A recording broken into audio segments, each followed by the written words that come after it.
Make sure everybody has an opportunity to listen to the discussion.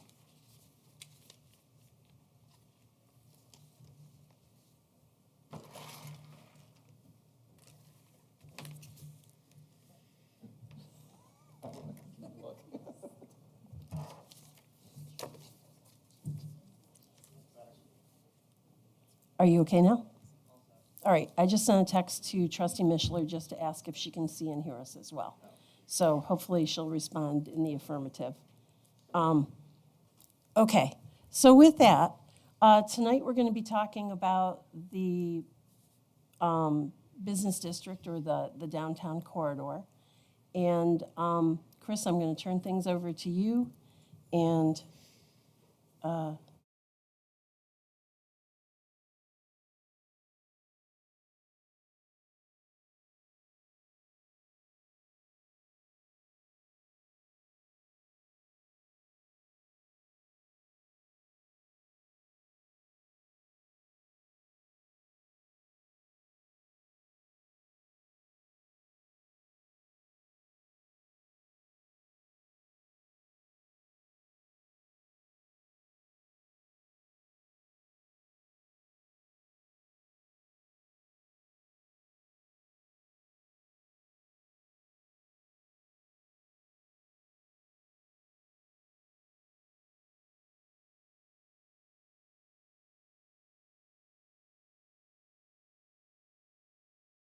comments, but only really a small part of the code itself. So we're now starting to switch gears. And it's not to suggest that those topics are done, but we're now going to start moving on some of the other topics. And tonight we'll talk about the downtown.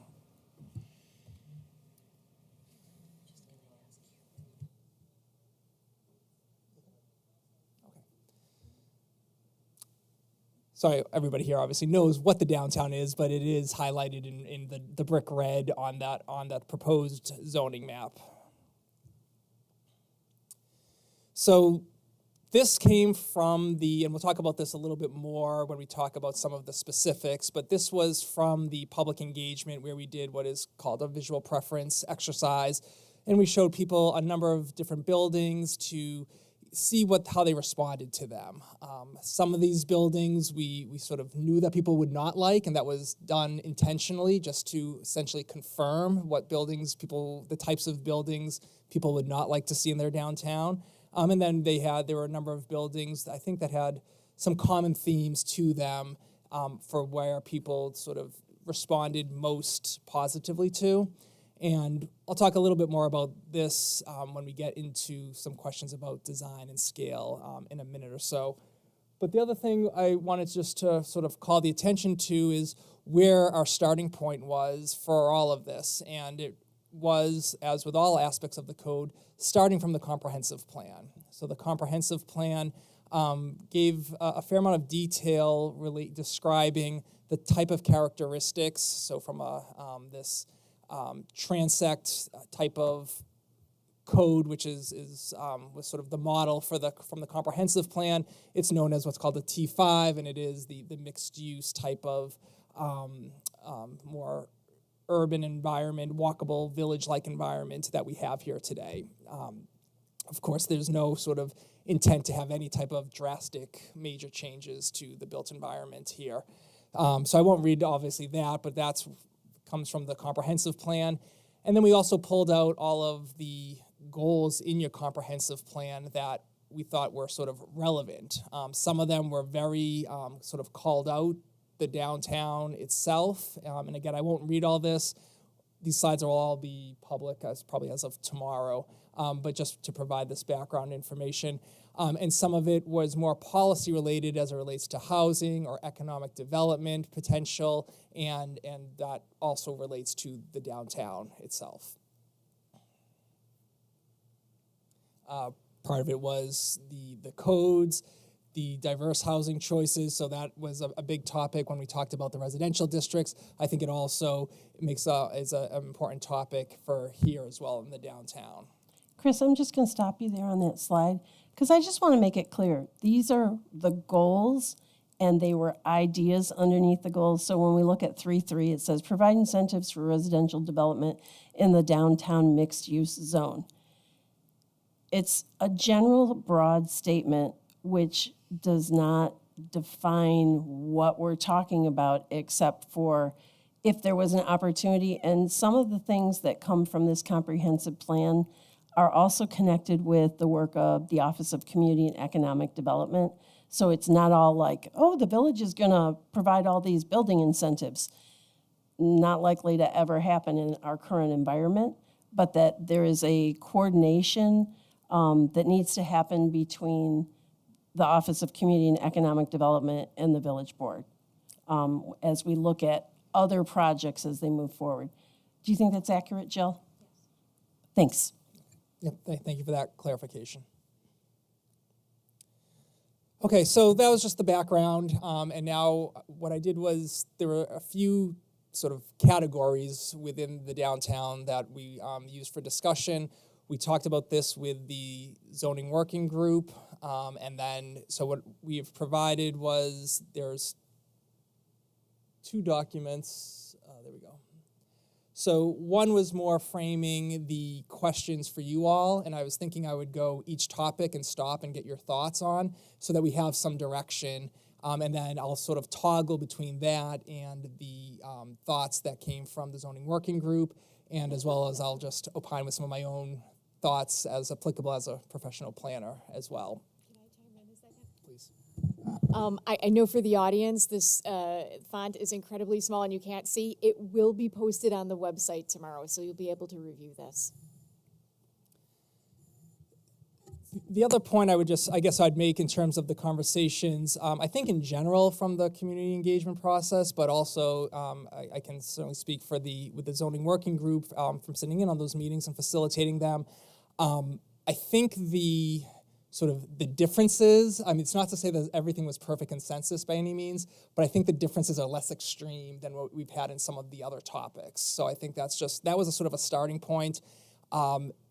At the previous discussions, the group had taken some sort of essentially votes for their recommendation. We didn't really do that in this case, and I'll point out where there were differences of opinion, but I think there was also a lot of sort of consensus kind of very quickly. And so the first topic that I wanted to talk about was the concept of mixed-use development. And I think the group, the zoning working group, I think for the most part felt that that is appropriate to have here in the downtown. It was certainly called out explicitly within the comprehensive plan as well. So I think the question then is sort of there's different ways to do mixed use. And this is where I think we wanted to get some feedback. The thought from the zoning working group was along Main Street itself on the ground floor, that really should remain commercial types of space.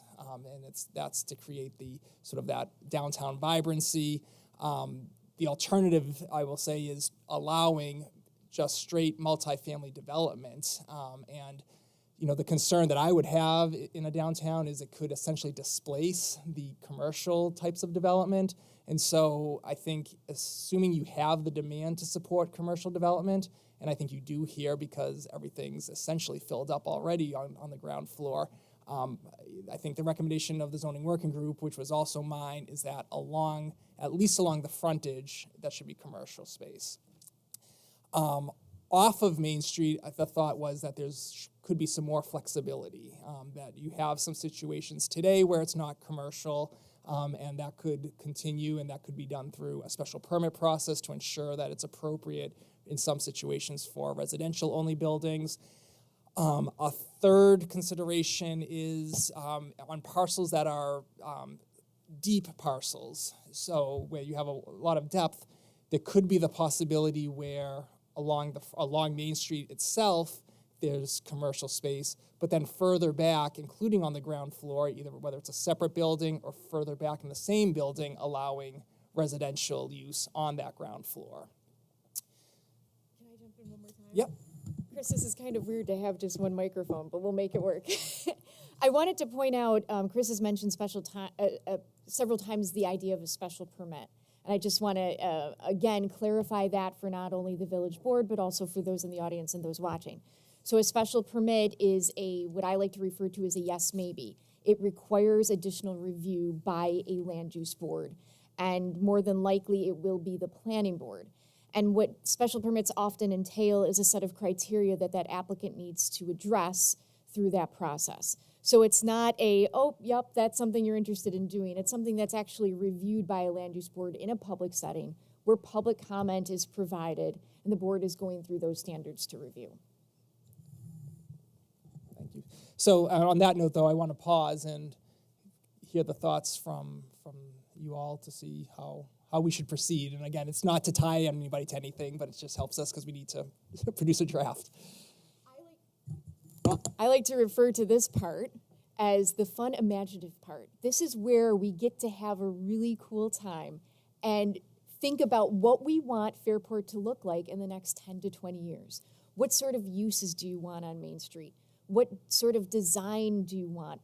The structures, all of that, that's what we're discussing today. So use your imaginations, think about what you like in other municipalities, what you don't like. And what Chris and I will do, mostly Chris, is that he will take those ideas back and will write code to make that happen.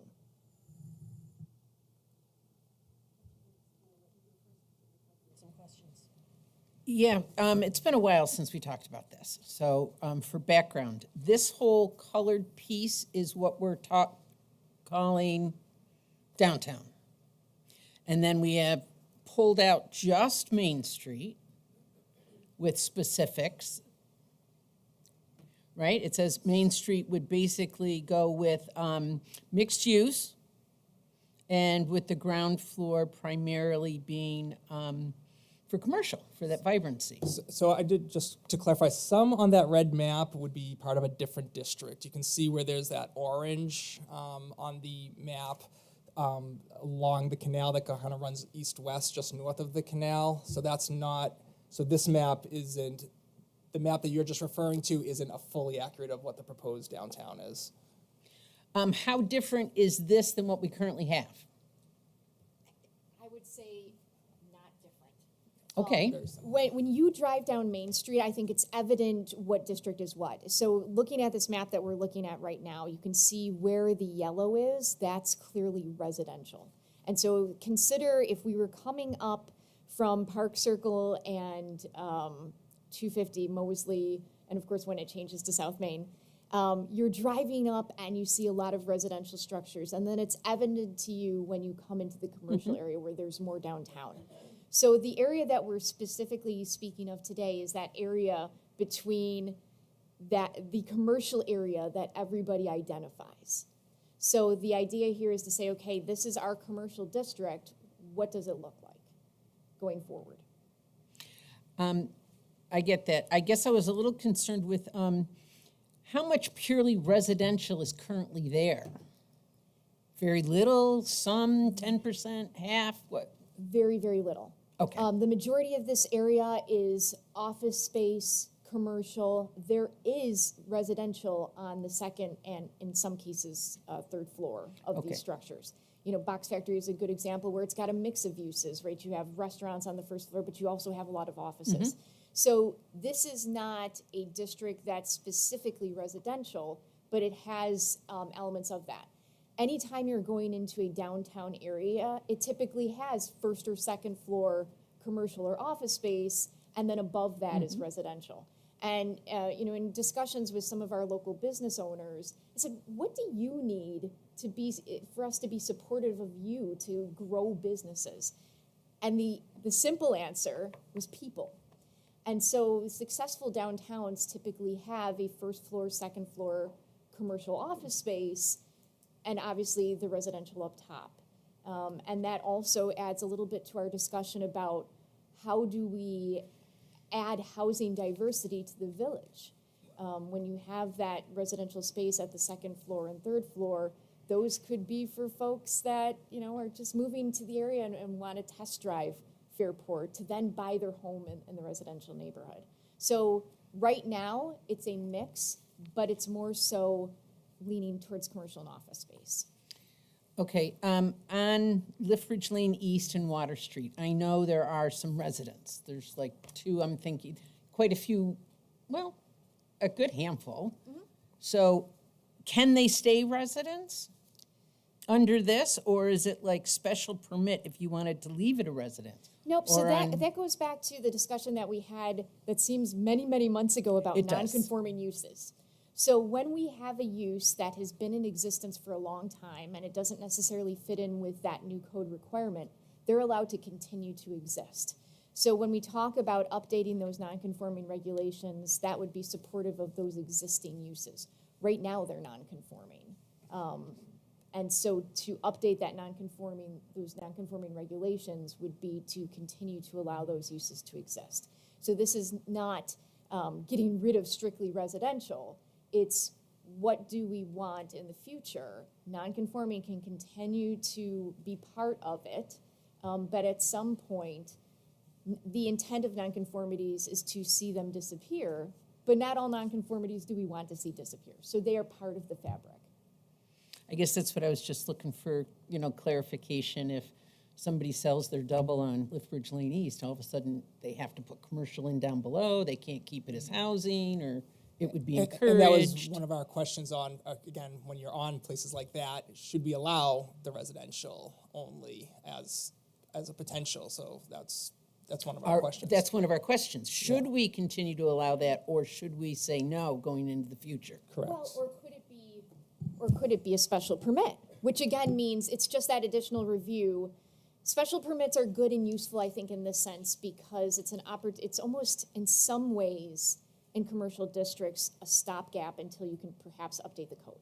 So let's suppose it's a situation where we are seeing tremendous development in the downtown of mixed use. And we have residential properties that their highest and best use potentially becomes commercial. But it's a stopgap in the sense that it gives a board an opportunity to say, yes, maybe, does this make sense with overall where the village is headed? Until you change that code to either fully allow it or not allow it. And we're kind of at that point right now to decide if we're going to allow that special permit or not allow. Is that trying to understand? Yep. We could be. There's a lot of moving parts with that. And I think that, sorry, Chris. No, sorry, just wanted to jump in. I think kind of what Jill's point in my mind was. Pull the mic over. Sorry. One of the points that I think in terms of like this term stopgap means we can have it for a while, and if we decide later on, you know what, let's just allow it outright. We just change the table of use from SP to P. It's very simple. But this gives, in the meantime, where you want to have some extra scrutiny, it gives you that over the next several years. Or in 5 years, you might say, we don't want to have any residential only. We just now make it an N, and now it's not allowed. However, those existing that continue to be used would then fall under the non-conforming regulations.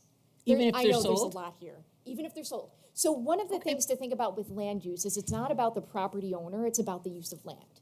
So we don't care who owns it. We care about what that use is. I just wanted to try and clarify some of what you're describing. So whenever they did the last zoning code on Parse Avenue, they thought it would be good to encourage the north side of Parse Avenue to be these small businesses, and with maybe some residential mixed in, but to encourage that to be business, and therefore they zoned that a commercial. It was light commercial, or was it commercial? It was B1. So it was a business district, and what over time happened is we found out that people wanted to live there. Nobody wanted to make a business on that north side, and so that's the action that we just took last year, was to convert it back so that we could help those people who are living on Parse, who purchased houses on Parse, be able to get mortgages, because if it's zoned business and you go to a bank and say, I'm buying this house, and they go, well, it's zoned business, how can you be buying it for residential? And then they have to go through the process of finding out from the village that, yeah, it's okay. So that's why we rezoned it. But that's an example of someone made a decision a long time ago to try and encourage that to happen, and it didn't happen organically, so therefore we pulled it back and changed it back to residential, a version of residential on that north side of the street. I think I'm going to share Emily's comments in just a second as well. I think one of the things that for many people is difficult to imagine is, why would somebody want to live over a business? And I think there's some good examples that demonstrate this. For example, I share with people, have you ever been to Moonlight Creamery? There's a thriving business on the first floor, and then there's a few stories of apartments above there that the people who live there love living over that. They're right up close to Kennelly Park, and I hear from people about what happens in Kennelly Park and whether they like it or not, and they share that, but they like living there. So that's an example the other way of having a business on the first floor. And then I was trying to think if there were any examples of the back part of a building being developed as residential. And Kara and Dave are in the first row, and while I don't want to call you out as being on the Historic Commission, the telephone building on West Avenue, is it fully set up for retail on the first floor, or does residential begin in the back of the building? Is it just above? I was trying to remember. I think there's There's a residential hair in the back. salon, yeah, There's a in hair the salon. back. Mm-hmm. Yeah. Yeah, I was trying to remember from the whole process of development of that building if they left some residential on the first floor, or if it just all moved to the second and then the addition that they added upstairs. I think there might be some on the back. I think there might be residential So on I the don't back. know if there is, but I'm just trying to bring up some examples so people can actually visualize what we're talking about versus just pull it out of your imagination, because these things are already existing in our community. And when we talk about housing moving from, on Liffbridge Lane, moving from residential or what might have been residential at one point in time to commercial, if you think about the property that's now another Chapter bookstore, that was a structure that was originally set up as a house, and it has been converted into commercial. Yep. However, I support Tracy's point of, it shouldn't scare somebody if they live over there in a residential property that, oh my gosh, if I sell this or if this changes at all, somebody's going to come after me and tell me I have to make this a commercial property. That's not what you're saying at all. Correct. Okay. I just wanted to use those examples as clarifying points so people could think about how this really exists today in our village, and the fact that we're just trying to clarify it versus it always being an outlier to a strategy for our community. Emily said garage and elevator in the back of the telephone building. But I promised that I would share her comments. If I can get my phone to open up, here we go. So when I made the comment about OSED, she said, thinking about the business district as an ecosystem, it should provide housing, business, and workspace, and this is in line with OSED's portion of the comprehensive plan, because OSED also did some work on this comprehensive plan from the economic standpoint. So I just wanted to share that. And the other comment was that this is about creating a complete community and having a vibrant downtown where you have all different types of activities. There's work, there's living, there's entertainment, business space, and I think it's important to bring those comments forward. And as Emily continues, she's unfortunately ill this evening and couldn't be here in person, but as she's able to, she says, smiling, that I'll continue to share her comments with the group as well. For myself, I support the idea that perhaps on Main Street, we support the mixed-use development where there's retail or some kind of business on the first floor and the opportunity for housing on other floors. I think it varies when you get to the side streets because there's mixed uses for those properties, and I support that not being the rule for these side streets, and they be considered based on the usage for the building and for maintaining some of that residential character that's in, like if you go over to Pleasant Street, I think Pleasant Street's part of this whole district. There is some housing over there is some business over there, but the idea that you want to maintain the character of that street versus saying, oh, we're going to force anybody who does anything new over there that you have to put a business on the first floor and then housing is on the second floor. I think that's out of character for that street. It's out of character for some of the edges of this, and as you expand off of Main Street, I don't feel it doesn't gel with the character that we already have in our community. Shouldn't be hard and fast. Yeah, well, it's going to be, whether it's a variance or whether it's an allowed use, but I support having a mixture in those areas and not saying that those houses need to become a business on the first floor. That's my say. Now, wake up, Adam. It's your turn. I was thinking. All right. Thanks for giving us all this stuff to look at and the background information. From a mixed use standpoint on Main Street, right? I think that makes a ton of sense. One of the things that I think would be good to keep in mind, though, is to allow for flexibility on that ground floor space, right? So in other words, I'm afraid that if we require or disallow a certain use on the ground floor, it might hurt some flexibility. And where that comes into play is, if, let's say you require commercial or business or non-residential use on the ground floor and the market isn't there for it, then you now have a dead street because you're walking by this unoccupied space on the ground floor and it's not as lively as it could be. Now, I'm sure you know all the things there. We could, set floor-to-floor requirements and allow for some flexibility in there. So I think kind of where I sit, it's more about if we establish the parameters, particularly on the ground floor, that allows for that ebb and flow over time, that flexibility in the long run will pay dividends for us. So I think I'm interested in, kind of seeing that. Maybe that extends a little bit to the side streets, but not so much a requirement, but hey, if you're at this point and the market seems like it's there, okay.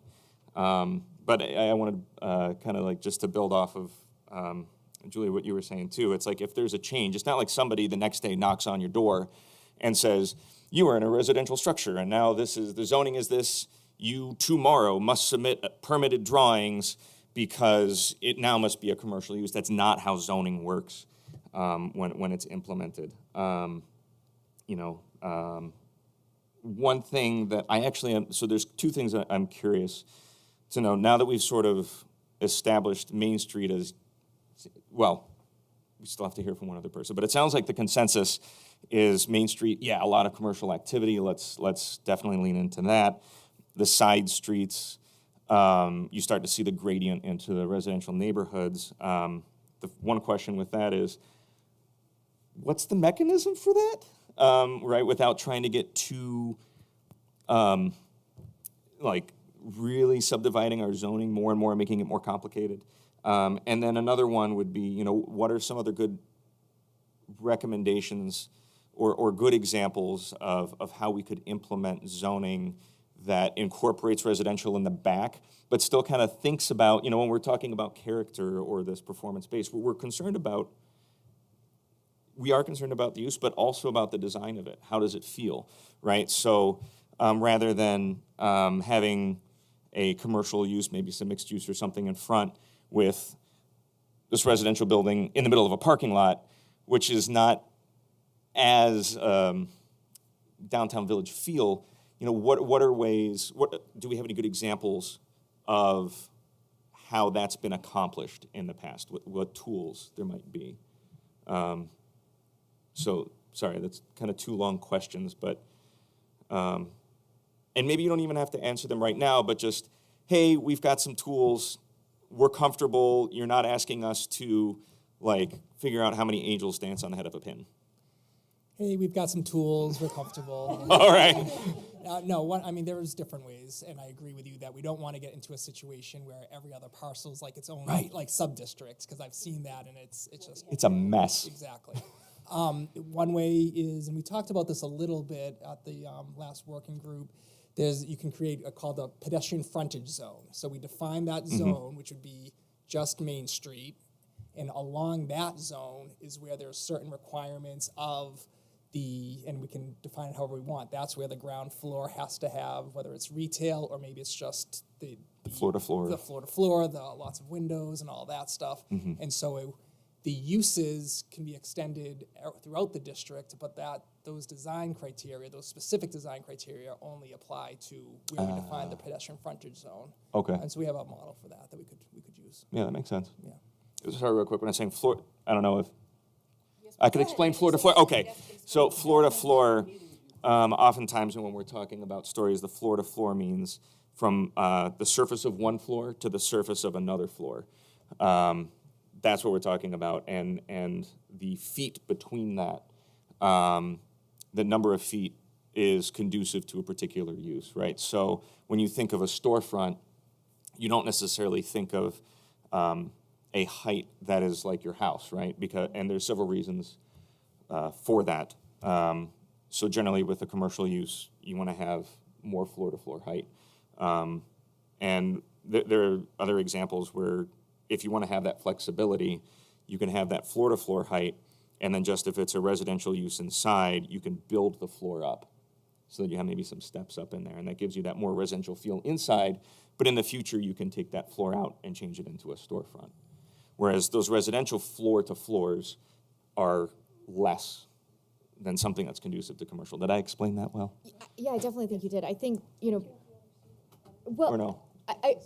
I think the main point is that, at least what I'm hearing, is we want to position ourselves for commercial. However, there could be instances where the market just isn't ready for it, but we don't want to say, oh, yes, make it all residential, and then sell ourselves short 10 years from now. Right. So, as Chris mentioned, there are a lot of zoning tools that can be used, and we've talked about special permit already.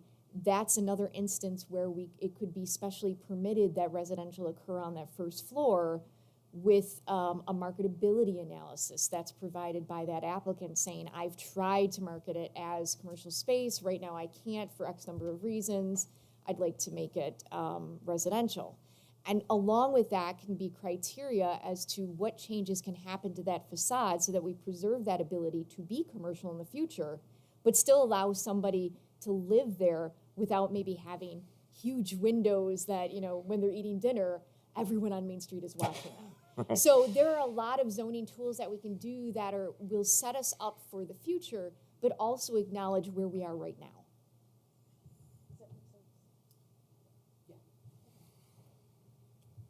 Go ahead. Wait, Adam. I think that's, how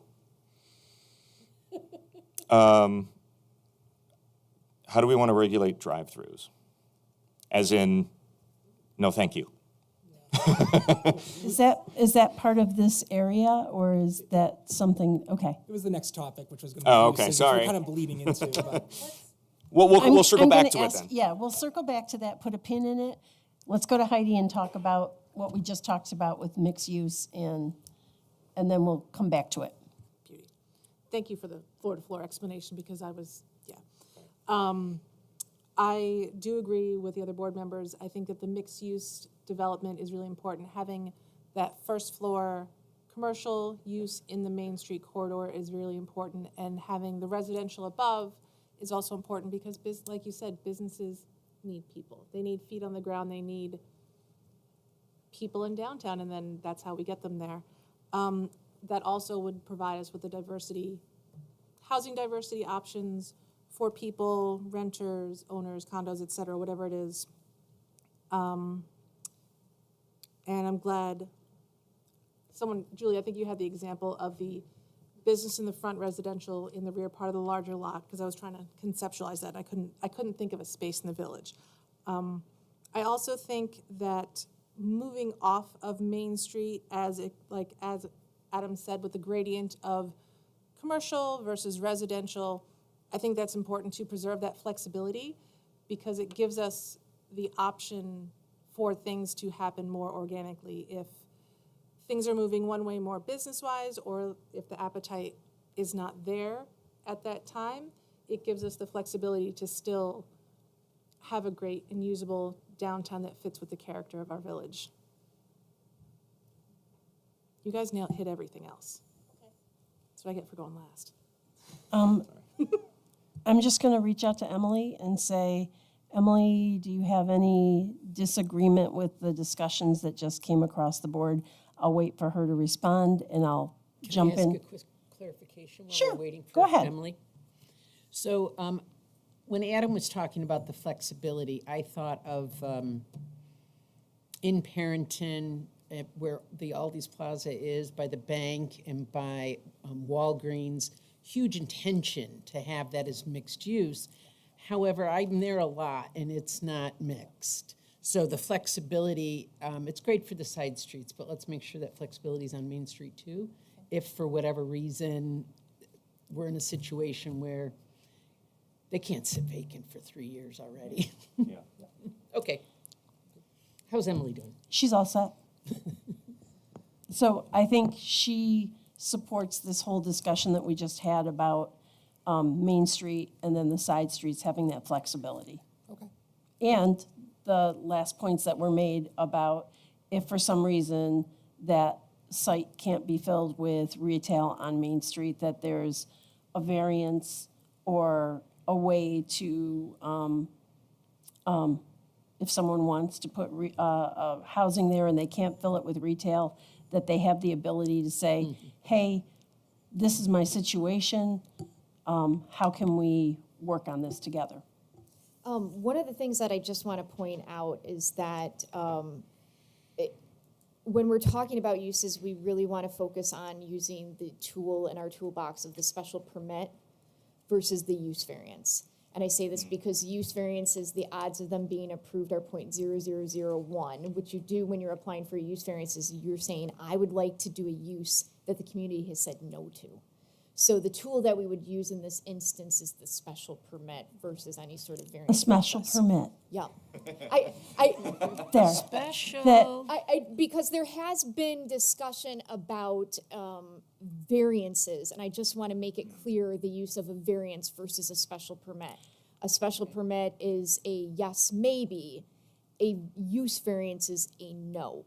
That's where they're starting at. I think the board would like there to be an opportunity to pursue a special permit should there be an inability to fill that Main Street location with a first floor business. I won't say retail, business. Might be an office. Non-residential use. There, that makes sense. Okay, are we good? To the next topic then. Okay, Adam, you can go to town right now. So I guess just before we get, in terms of uses, the main question is for you all, what uses do you want to see and what uses do you not want to see? The zoning working group, we talked about this in terms of what they like. It's the things that you have today, essentially. There's the restaurants, the bars, the small businesses, the shops. Some of the things that were maybe not things that people would immediately think of for a downtown. One was allowing still like small scale manufacturing types of businesses, which you might have today, but just ensuring that that's still part of the mix. You have some gas stations today, and as a use, still allowing it, but that's where the design can be altered, and we had some pictures in there of the concept of what's called gas backwards, which they're building one in Brighton right now, and I think it's a very a good design for downtowns and other places. The types of uses that the group did not want to see, adult uses, things like pawn shops, vape shops, smoke shops, those kinds of things were not conducive. So those were the group's thoughts. And drive-throughs was also intended We're to be going to get there prohibited. right now. And drive-throughs. And I guess the one final thing was where and again, just giving my own professional opinion, which differed from the group in this case, was we talked a little bit about chains and retail chains, and the group as a whole felt like there's no real issue with them as long as the design of buildings, such as Starbucks, is conducive. My personal opinion is that the village might want to limit the number of chains within the downtown to sort of promote and protect small businesses. But that's just my opinion. That was not the group's opinion. So just drawing that distinction there. From lots and lots of discussions with Jill, I find it hard to figure out how you would actually do that. And I would be curious to have a longer discussion, whether it's tonight or in the future, about how you can actually do that in your code without getting in trouble based on the uses. Because I think, we all think of Starbucks as a chain, but Salvatore's is a franchise as well. Dollar Tree is a franchise as well. Gold's Gym, that used to be in the Village Landing, is also a franchise. So when we talk about chains, is it franchises? Is it a corporate chain? I think there's some distinctions that have to be thought about as well with that. Quickly's is a chain. That's the gas station at the end of East Avenue. If we're telling people that you can't have a chain, well, what does that do with gas stations as well? So I guess I am adding the comment that it's a little bit sounds like a slippery slope. I think it can be, but I think, and the comprehensive plan speaks a lot to that about the desire to have performance standards and design standards. So at the end of the day, it's what does that building look like, not necessarily what is that use. And that would be a truly form-based code. I think what we see as practitioners is that more often than not, it's a hybrid of those items. People care what the design is, but they also care what the use is. Sure. This is something that we can explore in a little bit more depth if there is that possibility, if it's something that there's the ability to regulate within our legal parameters, and also something that is practical in terms of enforcement, et cetera. But I think for the downtown district, the focus needs to really be on what does it look like. And I think the Starbucks building is a good example of what does it look like. And at the end of the day, we can't necessarily identify that as a Starbucks building. I use the example of Pizza Hut. Everybody knows what a Pizza Hut building looks like, even if it has gone through 3 or 4 uses since the closing of Pizza Hut. That's what you don't want in your community. You want to make sure you have a building that says Fairport. And so when we get to the point of talking about design and talking about materials and heights and things like that, that's really, I think, where you're going to hit your stride as to what Fairport looks like. I think the other thing we had talked about was if there's no problem today, we don't have to write that into the code to limit it. It's something, this is a living document. We can, if all of a sudden you're getting all these chains later on, we can add it later. In the meantime, what I could do is I can send an example. The community that comes most in my head is Concord, Massachusetts, which has these different village areas, downtown areas. They have a bylaw that limits them within those village parts of their community. And they do it, they don't say a blanket no, there's a sort of a maximum number that they allow within that area. So I can just send it as a model and you can just take a look at it and we can put a pin in that for now. I'm going to let everybody comment. I just wanted to add another use that you did not have in your list was pharmacy.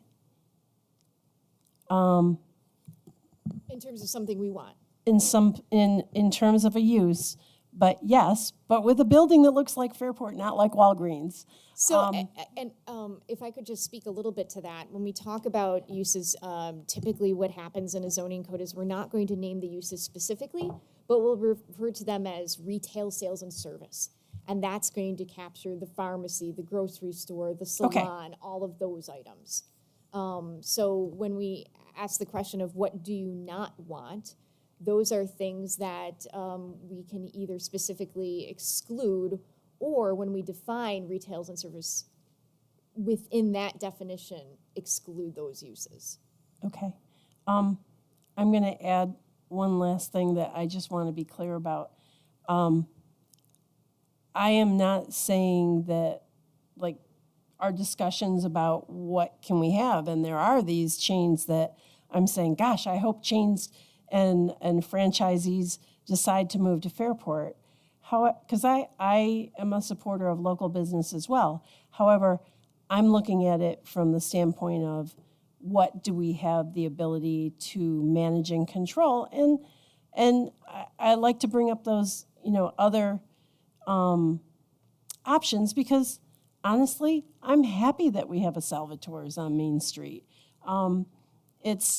It's something that we need in our downtown area, and besides, they have Donuts Delight during the summertime, and that's important too. But I'm trying to open up the conversation so there's more than just we think about this with one particular business in mind. And I'm done saying so I'm going to ask if anybody else has more comments. Trustee Briggs, do you have anything that you have questions about? Two comments. Uses. As long as there's no outdoor storage, what does that mean? I'm just going to look to see, are you getting that from the notes? Because I want to see what the context is. We want to still allow small-scale manufacturing, Yep. which could include distilleries, but as long as there's no outdoor storage. So typically you'll see outdoor storage in like an industrial area. So they may have pallets full of materials that they're going to use for whatever process they're part of. Or maybe they're manufacturing big items and then they store those large items outside. So it's considering the light industrial so that it has a place on Main Street, and we don't necessarily want to see storage of those materials on Main Street. So it could be that light industrial is allowed with the provision that now no outdoor storage may occur. So distilling is not storage? No. Okay. How about recreation? Because we've got kayaks and other boating things or seasonal things that would be stored. Are they, because would they no longer allowed to be stored outside? In terms, so you could break up the outdoor storage as an accessory use to the light industrial, and the recreational use could be a use unto its own with the provision that it's understood that those things be stored outside. So we know that we have, currently our code does not allow, it doesn't speak to the current business that's operating. I think we all know which one it is. It doesn't speak to that, and so we're figuring out how do we make this work, and so there is a provision for specialty permit for outdoor storage. It's a matter of capturing what are you storing, when are you storing it, and what does that site plan look like. And so it could be that recreational uses with accessory outdoor storage are specially permitted in the district so that you have that opportunity to get a site plan saying, this is where things are going to happen. And so that provides the opportunity for that applicant to do what they need to do, but also allows for the municipality to say, okay, we need to make sure that everything is in this area and doesn't grow unwieldy. Because again, land use is about the land, not the operator. So if you have an agreement with that operator and it's a handshake agreement and we know that they've been doing it X number of years, and then they win the lottery and they move to Florida and somebody else takes over, how do we know what that baseline is, the things that we've anticipated as a village? So recreation can have its own element of outdoor storage. We can say this use, we anticipate that you would store X number of items outside and it would look like this. So outdoor storage in that context is specific to those industrial uses. And we would add recreation, or that's included also? You lost me right there at the end. Sorry. If we were going, we'd probably, I would guess, and I'm speaking a little bit for you, Chris, we'd come up with our own definition for what that recreational use might be. And you could say recreational uses include the following with accessory outdoor storage of those materials used for that use. So kayaks being part of a kayak company, bikes being part of a bike company. So those are things that I think we can agree that we're generally accepting of. To say on Main Street that we want to have a small-scale industrial use and we would allow them to store all their materials out on Main Street in front of their building is not something, I think we can agree, is not something we want. So it's a matter of defining the use, how it functions today, and if it's something that we're contemplating, how we want it to function, and crafting code to meet that. So we will be, because I know, I mean, I've been here a long time, since the 60s. I mean, there was always a marina there. There's always been some sort of use of the canals that might need something written to address that. Some sort of code or application or that would allow them to be used for that. And maybe I'll ask my next question offline. I think that,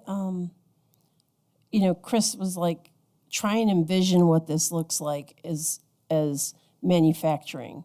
We already have small-scale manufacturing, and some of it is already on Main Street, and it's got a retail in the front. So Fizzy Bomb does manufacturing in their building, but while it's a light industrial manufacturing in a business district, they have retail in the front, and you don't see their supplies stacked out on Main Street. Another example would be, so I did a whole discussion with somebody about the food and beverage manufacturing that occurs in the village. Many people don't realize that 1000 Turk Hill is part of the village, and Amazing Grains is actually a food manufacturer because not only do they have a retail establishment in the front, but they also send their manufactured goods out many different places to be sold. So that's manufacturing. Trip Hammer and Iron Smoke and I don't know if Mateus is selling his beer elsewhere, but those are all food manufacturers, they're beverage manufacturers. And while they are not located directly on Main Street, they are adjacent to Main Street. It would be like saying that, we're going to let you store all your hops out on Main Street.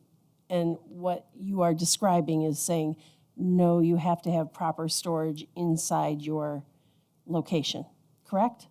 Yes, and it could be even that you define light industrial with the majority of your square footage has to be dedicated to retail. So that you're limiting the size of that production that, may allow them to grow in that area initially and then move somewhere else within the village that may be more appropriate as they continue to grow. So in some ways, it can work as an incubator for some businesses. I'm passing down the line to you, Adam.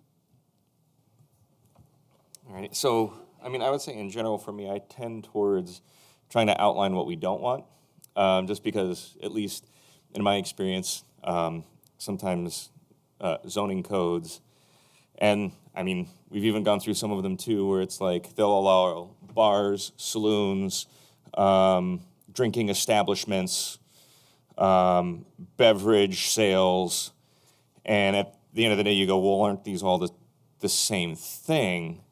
And that usually means at some point in the past, somebody had something that they applied for, and they weren't sure if it kind of really fit under this one category, so they added another category for it. And then just the administration of the code becomes cumbersome. And so that's why I tend to be sort of what we don't want, and then finding general categories in there. And I think that gives us flexibility too, right? Because we don't know what the future is. You know, I mean, would somebody have said, you know, small-scale soap manufacturing and sales?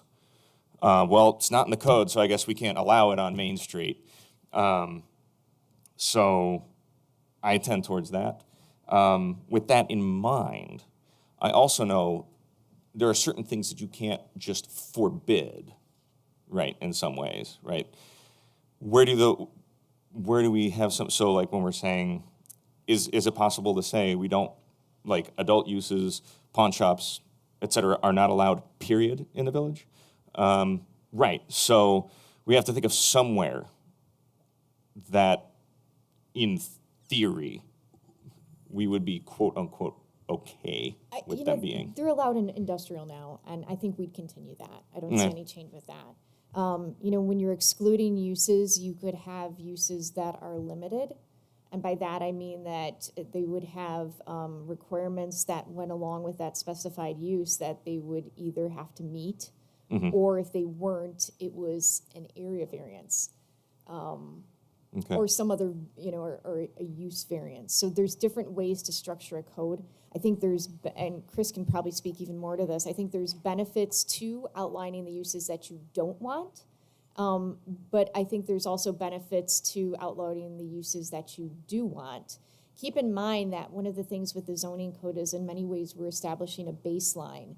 And I've discussed previously that my intent is to review this zoning code annually to say, how, are we meeting the mark? Are we being responsive to the needs of the village and updating as needed? So the new code will be by default more responsive to what is going on in the village. Okay. Yeah, and I agree. I think the code, the table of uses should be flexible and broad-based. I'm working on with a community right now that they've tried to list every single use that has ever come up. They have cotton baling. I mean, this isn't a downtown like city. All these crazy uses that just they would never have. And so I mean, I think we have to say what we want, but we can be, you know, as Jill said, we can be say retail as opposed to trying to list every single type of retail. Right. No, I think that makes sense. Yeah, I would also be curious to see different methods of addressing chains, because I have, maybe a year ago, I started looking into how different communities have tried to look at this, and there's different ways that it's been tried to get cut. That being said, there's still a lot of question out there in terms of what actually stands up to legal muster. So there's a really big question mark to that. Now, that being said, you know, like when I did live out in Boston, I lived near Davis Square, and there was one particular chain that was there that eventually left because the culture of that entire neighborhood had such a pride in its localness, if you will, that eventually that chain kind of said, you know, we're not even, it doesn't make financial sense for us to be here. So, you know, there are examples where, you know, I don't even think that was coded out. It was just, it happened naturally. I'm trying to think, bump, bump, bump, bump. Hit that, hit that, hit that.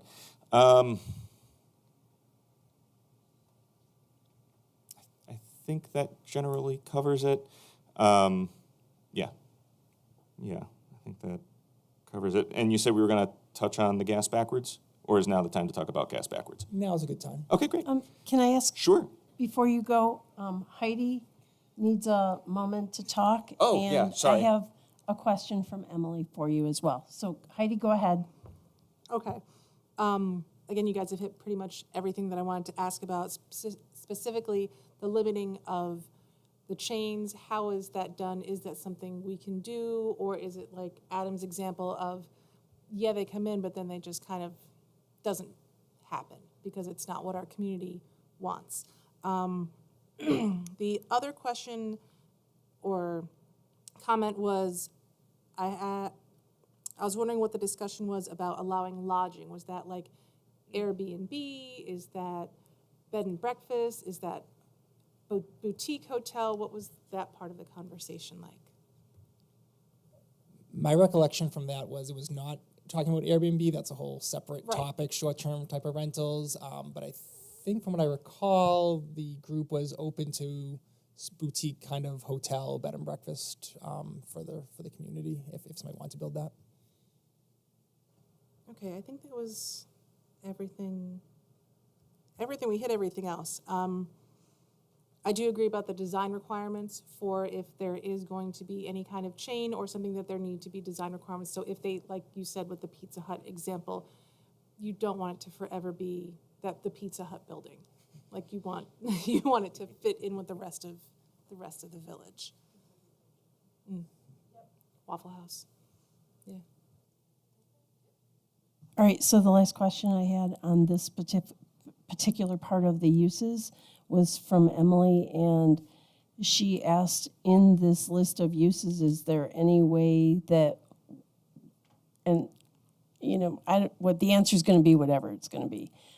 Is there any way that this would limit the number of bars or restaurants that are in the community? Is that something that's really supposed to be managed by the state liquor authority, although it doesn't really get managed? So obviously, the state liquor authority has regulations as to distance from bars, and if you're not meeting those distances, they do have hearings, obviously, I believe. Sometimes. Yes. I would suggest not doing that. I realize that we have a number of restaurants and bars, but I think it's a slippery slope when we try to regulate the number of those entities. If somebody decides that they want to establish a bar, it's either going to live or it's going to die. It will either be successful or it won't. The same way, if somebody wanted to open a store that only sold jelly beans, right? It might not be a use that we would get excited about, but there could be a market for that. And so I think in many ways with your code, you want to let the market play a little bit, but also identify those uses that you're saying, no way do we want these present. So the question becomes, do you want a main street full of pawn shops? No. Do you want a main street full of bars? No. However, the market will take care of that. And the liquor authority will take care of that.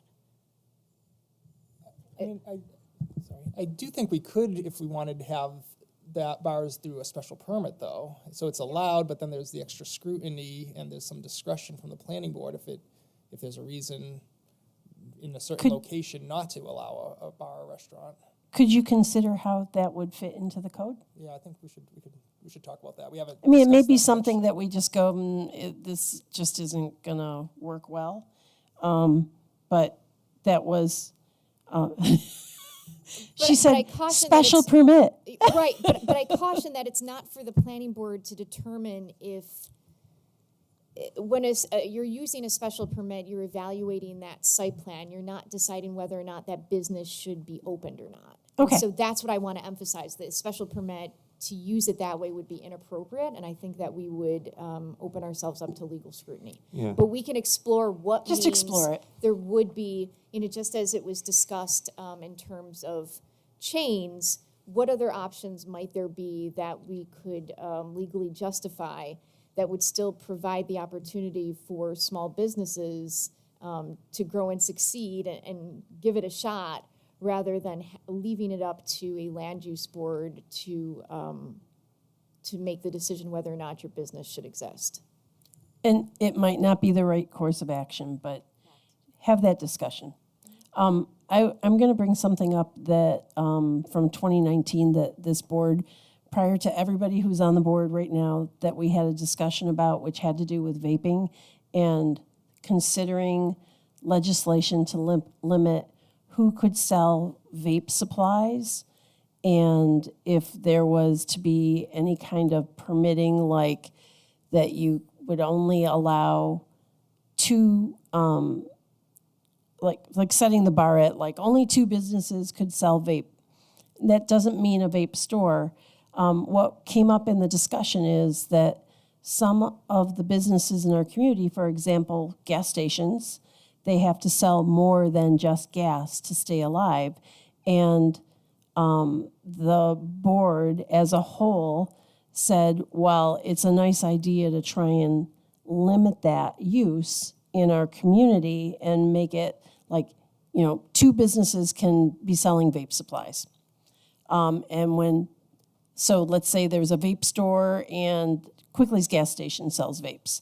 And those 2 stores, now one goes out of business, only one other location in this village could open to sell vape supplies. And what we really talked about was the fact that you are now limiting the ability of other businesses to do things. You are trying to control what's controlled by other laws, and the unintended consequences may make it shut down some of these businesses that need that part of their business to stay afloat. For example, like Barris Auto.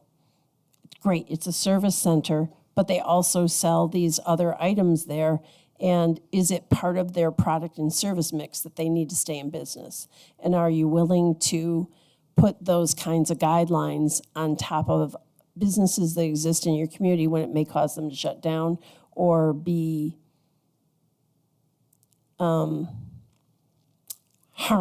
in a way that doesn't let them stay open?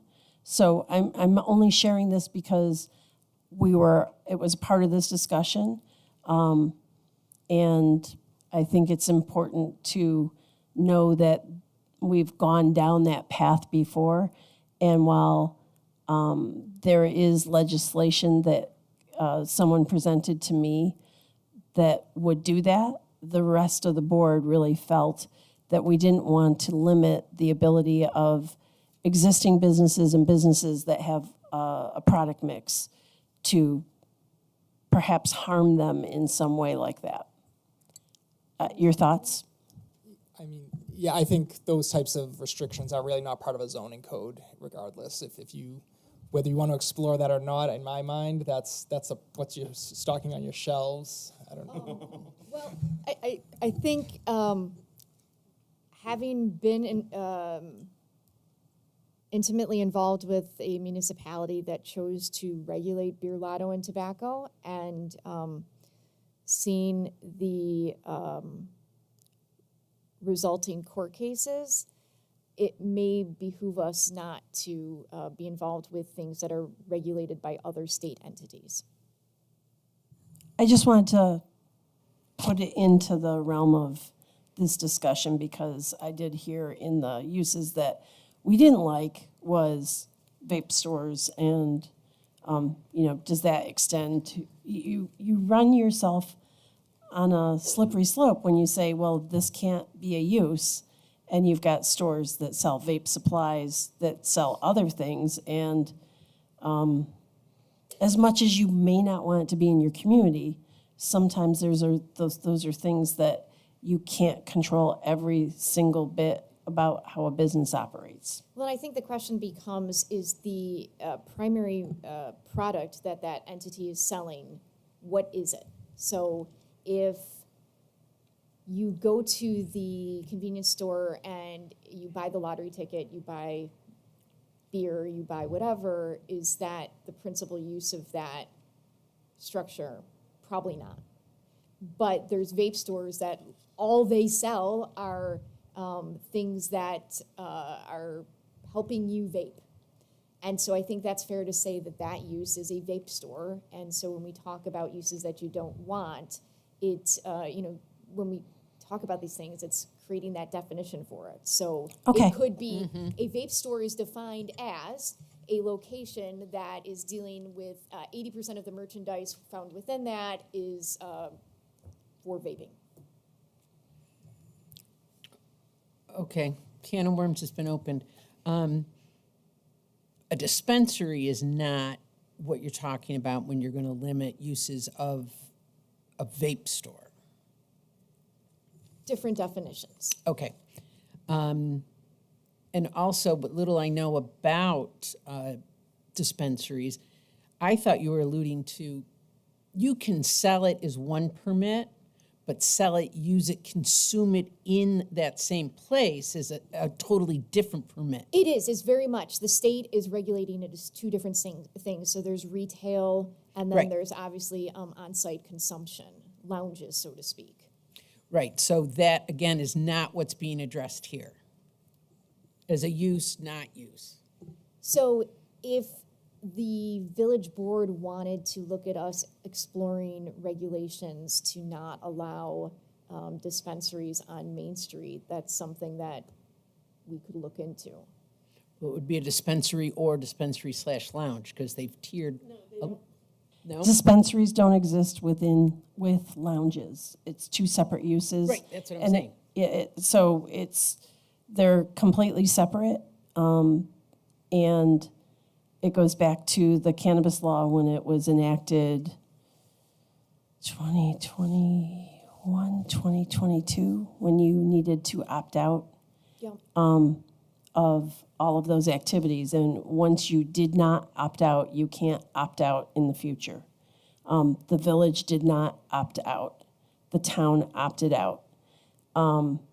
So there may be some kind of building regulations that we might, but that would not be specific to cannabis. And the thing about that is those two uses are not allowed in the same premise. Consumption and sales, dispensary, they're not allowed by New York State's regulations in the same location. I hope that makes it clarify. New York State is regulating it, not us.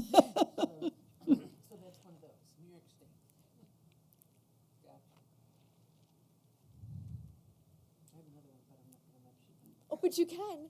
Go ahead. That's what we're here for. So look at this as, if somebody on the board has a question, it's likely that somebody else either on the board has a question or somebody else sitting in the audience or watching on TV. So this is our opportunity to have this discussion. We have Fairport Electric, which could have lower, I guess, what do you do with Bitcoining? When somebody says, I want to start a business here and just mine like crazy, which I don't necessarily understand, but I know it uses huge amounts of electricity, which would drive up the cost for every resident, because we would use our yearly allotment by this one business very quickly. So There's actually regulations within Fairport Electric That's that they good. monitor that usage. Those people pay different rates than the rest of residential users, because I've explored this in depth. Yeah. And in terms of a use, that's a different story. But in terms of Fairport Electric, it's monitored by Fairport Electric, and they specifically tell those people that you are going to pay a different rate, that you're not getting the same rate as a residential user. That's very true. And there are places in this community, both in Perrington and in the village.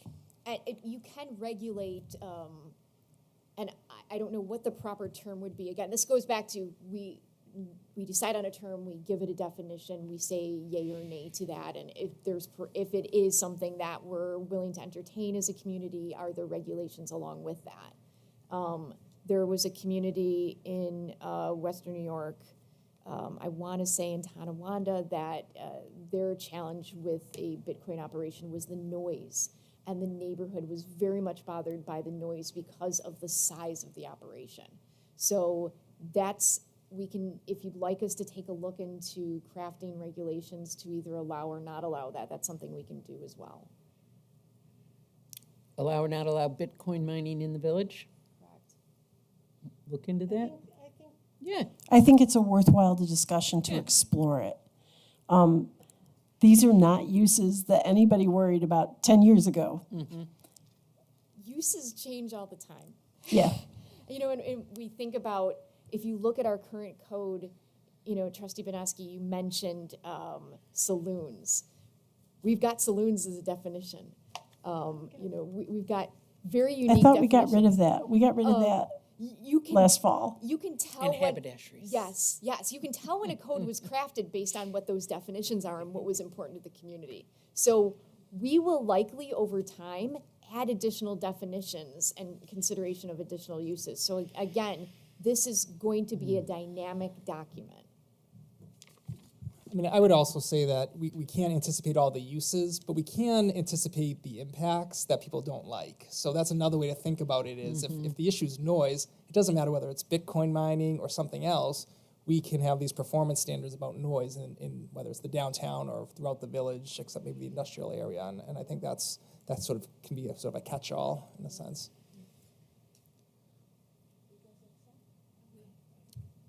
Please move on. Keep going on. Okay.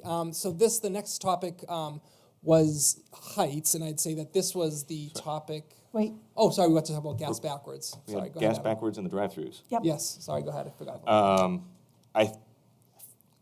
I feel like everybody maybe in this room is going to say, let's not have drive-throughs. They hurt the walkability, and really only encourage folks to not even come out and enjoy the village by foot. So you don't really see as much of a ripple effect from that. There we go. And then the other one, I love the idea of gas backwards. I actually drove past the one that's going up in 12 Corners yesterday.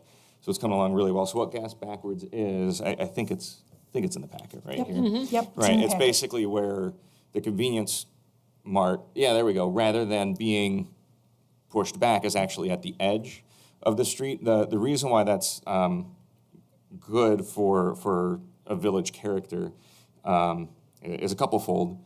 Most gas stations owners make their money not by selling gas, but by selling those convenience items. And when somebody is weighing out the calculus in their mind of playing Frogger to cross the gas station area to grab a pack of gum or a bottle of water, they're probably going to say never mind, right? So when it shifts to the street, it encourages people to, make use of that convenience store. And it also helps the vitality along the street by having a little bit more of an active front, right? It's not as interesting to walk by a parking lot as it is to walk by a storefront. So I love the idea. It seems like it's working. I mean, it got permitted. Yeah, I've actually was honestly surprised when I started doing these chains actually, because they generally have the way that they like to do their things. It's a quick lease. But they are playing ball, so to speak, and building this way. I think they see the value in it. Yeah.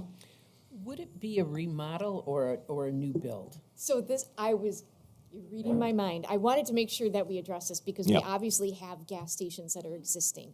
I think that what we would do is explore crafting a code that says if you are remodeling above maybe X percentage of the assessed value of that property, you then need to come in compliance with the code requirements. So this again speaks a little bit to the idea of the non-conforming uses, that you continue to do your thing until your, whatever that percentage might be of changes to that property. Correct. And so there isn't the expectation. We wouldn't go to Barris Auto and say, hey, we really like this design, and so tomorrow we'd like you to do that. This is something, again, we're setting us up for that future. And I'm going to touch on that with quick lease from 2018. That was when they were getting remodeling. They were starting to work on the idea of remodeling the location at East Avenue and Main Street. And that was where they were going to put a Dunkin' Donuts drive-through. Neighbors approached the planning board and approached Quickly's to say, we really want you to add whatever business you need to add to stay in business and functional. We don't want a drive-through. And we'll support Dunkin' Donuts, but we don't want to see a Dunkin' Donuts drive-through backing up to a neighborhood. In those discussions, we were able to sit down and talk to the vice president of development, a group of neighbors, and we talked to them about what they were turning into that Dunkin' Donuts or some kind of sub shop at the time, and said, look, can you add a patio out front so that there can be some seating and that it has more of a feel of not just a gas station, but there's some place that you can actually go outside and sit. Can you add a sidewalk that takes you from the street to the doorway so that you don't have to cross all that traffic. And they were very receptive to this. And then we said, could you add a bike rack so that people can bike to your location? This neighborhood is very walked and very biked. And they were very receptive to all of that. This was prior to the idea of gas backwards. But it's a possibility, and I think depending on who it is, it's a very real possibility to get them to accept this type of a design if they're doing a lot of work on their community, because they want to make themselves a part of the community so that people don't, that they want to have engagement with the neighborhood, with the people who live in this community, so that people don't go, I'm never going there. Thank you. Anybody else have any other comments? Okay. So starting to talk about heights, and I was starting to say this was the area that I think the zoning working group had the most differences on, and I think ideally it would have been great if we could have got the group together one more time before tonight's meeting, but we didn't have that opportunity, and so there were a number of sort of emails among members. So, the general question for you all is, what are the appropriate heights of buildings in the downtown? And also, are there certain mechanisms or ways or situations where there could be different treatments of heights in either different parts of town or parts of the downtown, or design aspects to soften, I guess, the effects of it. So I think the group, the opinions varied, I'd say, from 2 stories as being appropriate in large parts of the downtown, especially south of the canal, to other members thinking that 3 stories is certainly appropriate, or even 4 stories is appropriate as well, at least in certain situations. There were a number of considerations that the group had sort of talked about. One was the historic fabric that used to be within along Main Street, view sheds, the feeling of the enclosure along this Main Street, that fact that there's probably different portions of the downtown that maybe could have different heights that might be appropriate. Others talked about, the concept of, which we talked a little bit about before, about the vibrancy and the fact that downtowns are made of people. And so when you have one additional floor, that means one additional floor of people living within the downtown who are walking, who are supporting the businesses. We also talked about design standards where the top floor could, quote unquote, step back a bit. And so that could allow for one additional floor in some cases where that doesn't have a strong effect on sort of the visual impacts. So that was, I think I captured hopefully pretty well the group's varied thoughts. I'll again opine with my own thoughts here, and from just as a professional planner, I personally feel like 3 stories is appropriate within the downtown. I think when you look at downtowns in villages within New York as well as in New England, I think 3 stories, even 4 stories as well within these types of street environments still gives you that sort of quote unquote human scale that I think it's sort of a nebulous term, but I think people know it when they feel when they feel it, essentially, when they're there in the situation. I also think from an economic perspective, it will be very difficult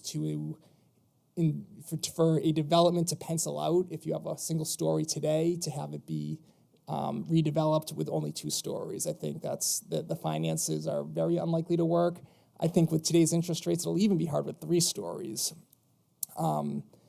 The other, I guess, final point I would make on it is I think we have precedents. Today there's the mixed-use building with the furniture store on the ground floor. That's 4 stories. It steps back. I think it fits in fairly well with the downtown by employing that type of step back on the upper floors. And I think the village can respect the past without necessarily being fully beholden to it. So those are, again, just to clarify, those are my own thoughts on that matter for your consideration.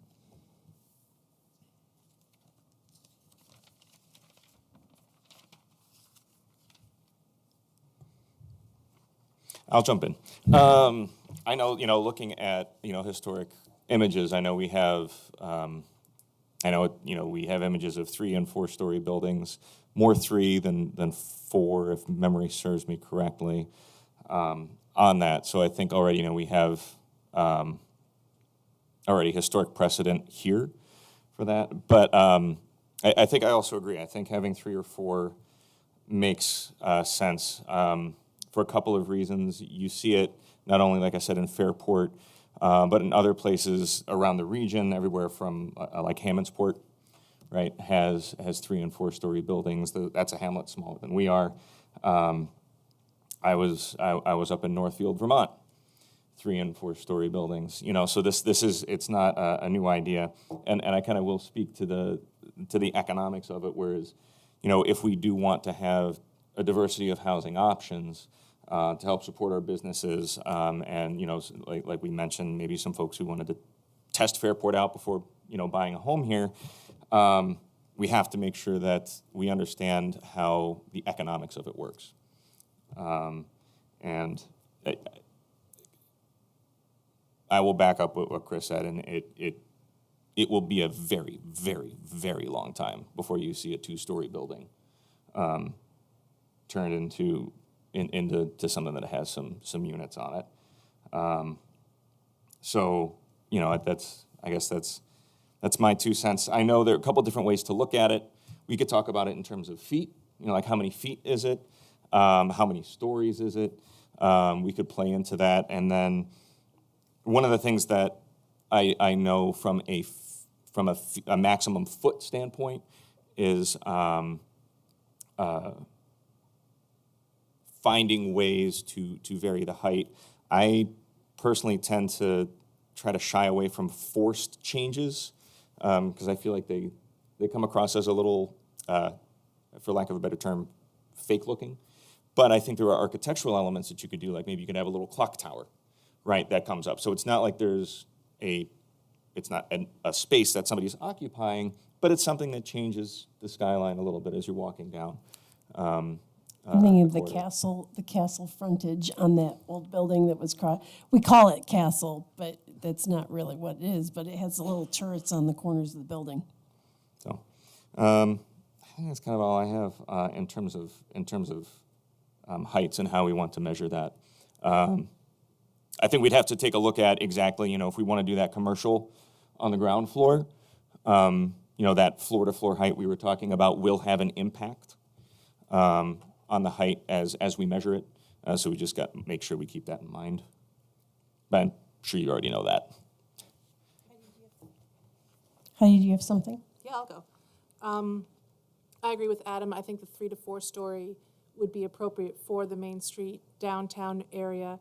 I also agree with the varying of heights. It makes a place more interesting to look at and a more interesting place to walk, especially as we do the Main Streetscape update, and in line with bringing more potential diversity of housing to the downtown area. I think maintaining the view sheds are important, making sure people can still view the canal from different places, and it's not just covered up by buildings. Like if you go to the beach someplace and all you see are huge buildings. We are the jewel of the Erie Canal. We should make sure we keep it. And I do like the step back when it's appropriate, or if it's like a 4-story, I think the step back looks good and still adds that visual interest and allows us to, gives us flexibility to maintain some of the historic character of buildings. That's it.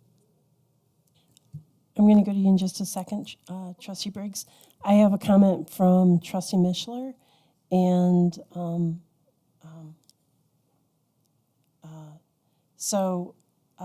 this is a direct quote from her. I sat down with town historian Mr. Perret. In preparation for this meeting, it's important to remember that urban renewal changed the look of Main Street from the canal to the Village Hall, on both sides of Main Street. We see this in the pictures that Jill has shared it was in our packages. We haven't looked at them on the screen. Many of these buildings were 3 to 4 stories high. Mr. Poirier also noted that the mixed-use building that is now home to the Diane Prince Furniture Shop is the best modern-day representation that we had on Main Street. and also that most of the comments in the survey support 3 to 4 stories. I'm going to add something that we've had many discussions about with regard to the Diane Prince building, that today that was built up close to the street based on our current zoning code. And my personal feeling, and that I've heard from many others in this community, is that it's a nice building, but it's too close to the road compared to the other houses and structures. Even the church is set back a bit from the road, and that while that's built to our current code, we'd like that, it would be a consideration of how that looks, a building going in that's very tall in relationship to the frontage.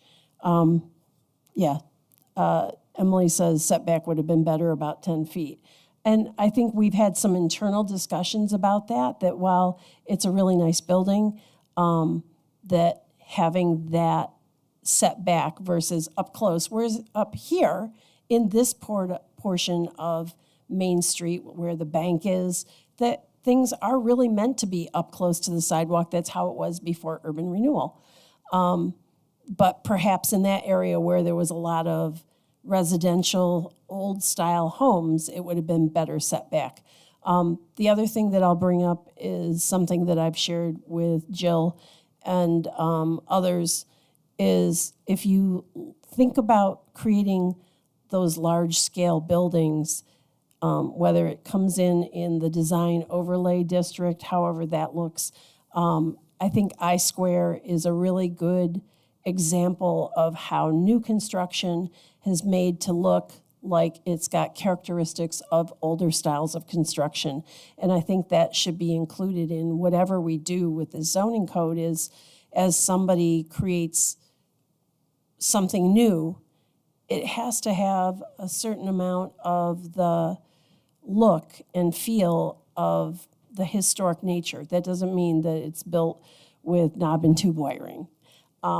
But if you look at that building, it's a new building, and it's visually different from each section, but each section has a look like it could have actually occurred in a different time with an older style of construction than what we see in just a plain Jane modern building. And I think the construction of the brick on the Starbucks building is a similar example of paying attention to the look and feel of a building, where if you look at the house next door to it, which is the credit union, and look at the design on the outside of the house with the vertical structures that are highlighted, right next door to it in brick, those same vertical structures have been highlighted through brick design.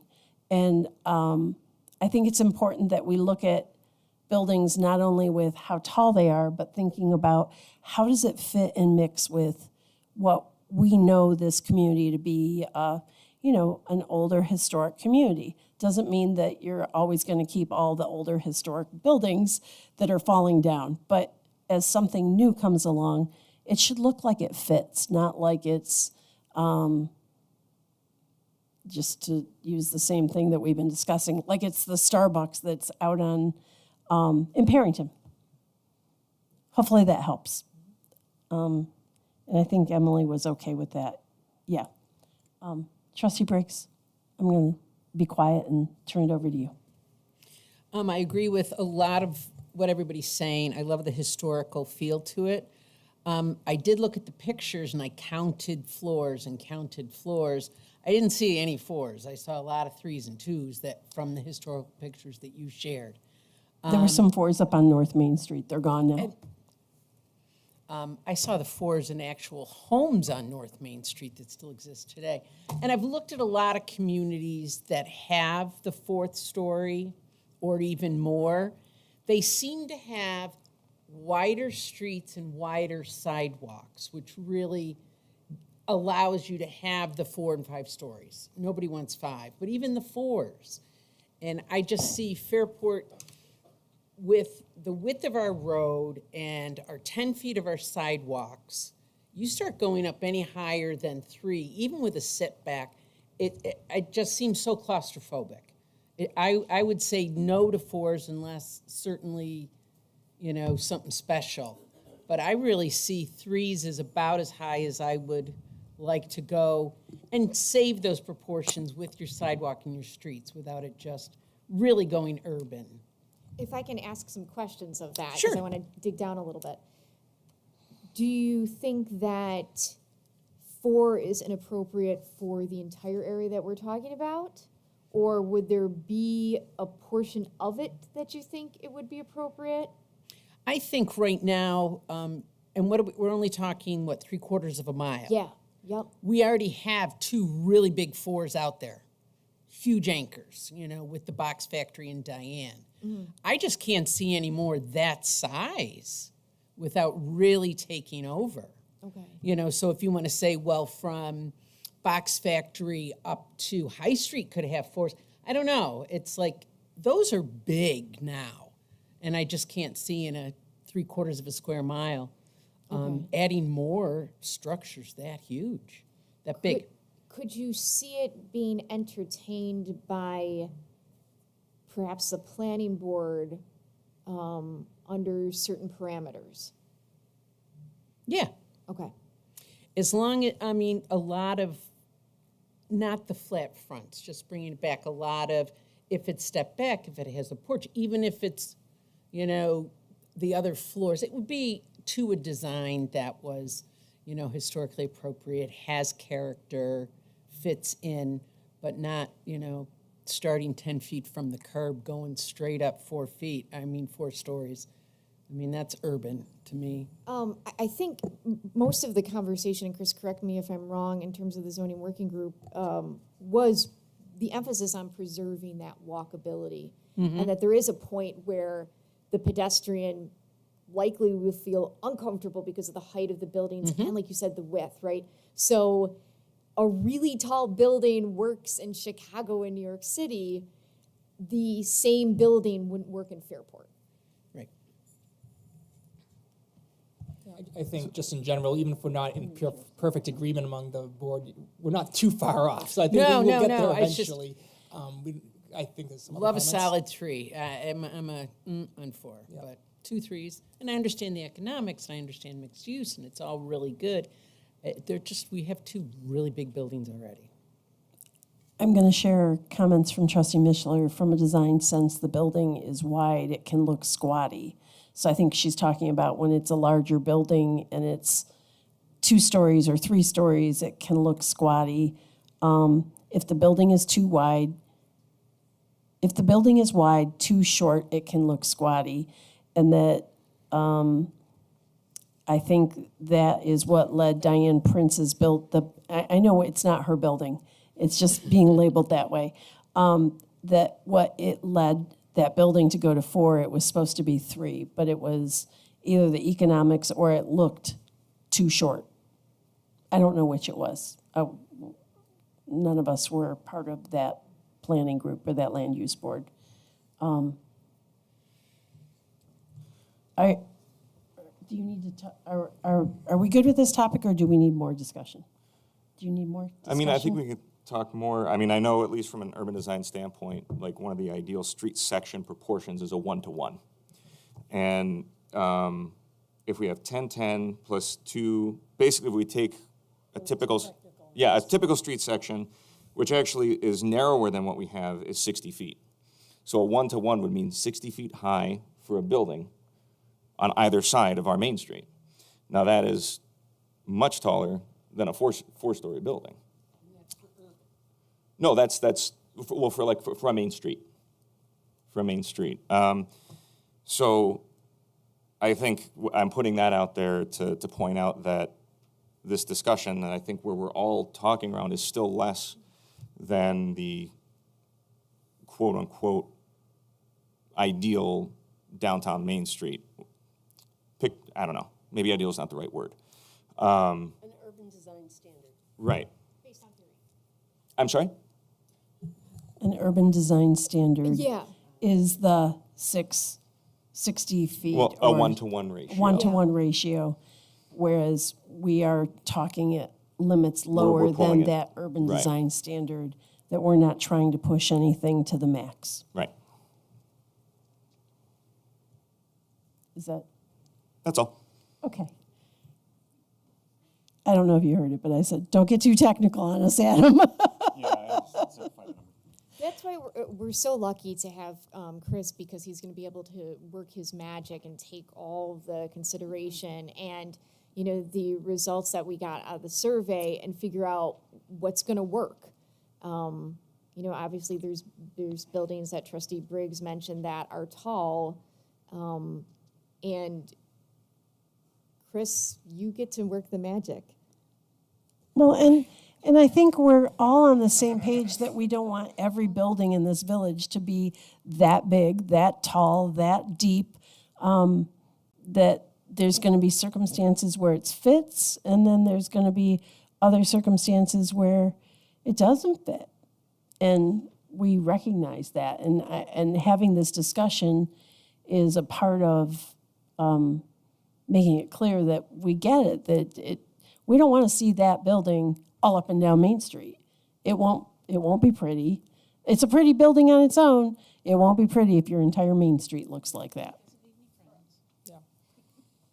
So I think, you know, the way we'll handle it is we'll present essentially an option, and, you know, this is intended to be an iterative process, and I think, like I said, it's helpful that we're not talking about, are we going to 20 stories versus 2 stories? You know, we're not that far off, and so we'll eventually probably put it to you all for a vote on how to handle it, but we'll present something as a draft.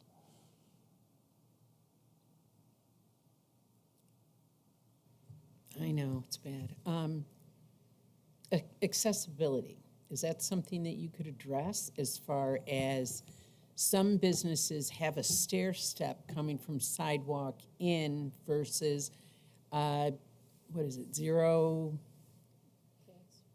The concept of like zero step visitability. Right, because I know there's some businesses on the north where they're naturally handicap accessible because they're just at ground level. And there's some that you would have to step or build a ramp in the back or whatever.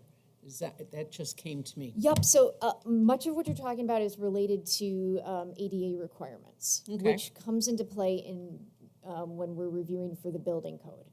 There's a challenge with existing buildings that they're not required to comply with that until they meet a certain threshold, or when changes are being made to a space, that space then has to comply. So there's a little bit more that goes into it in terms of, would we like every single building to be accessible at the front?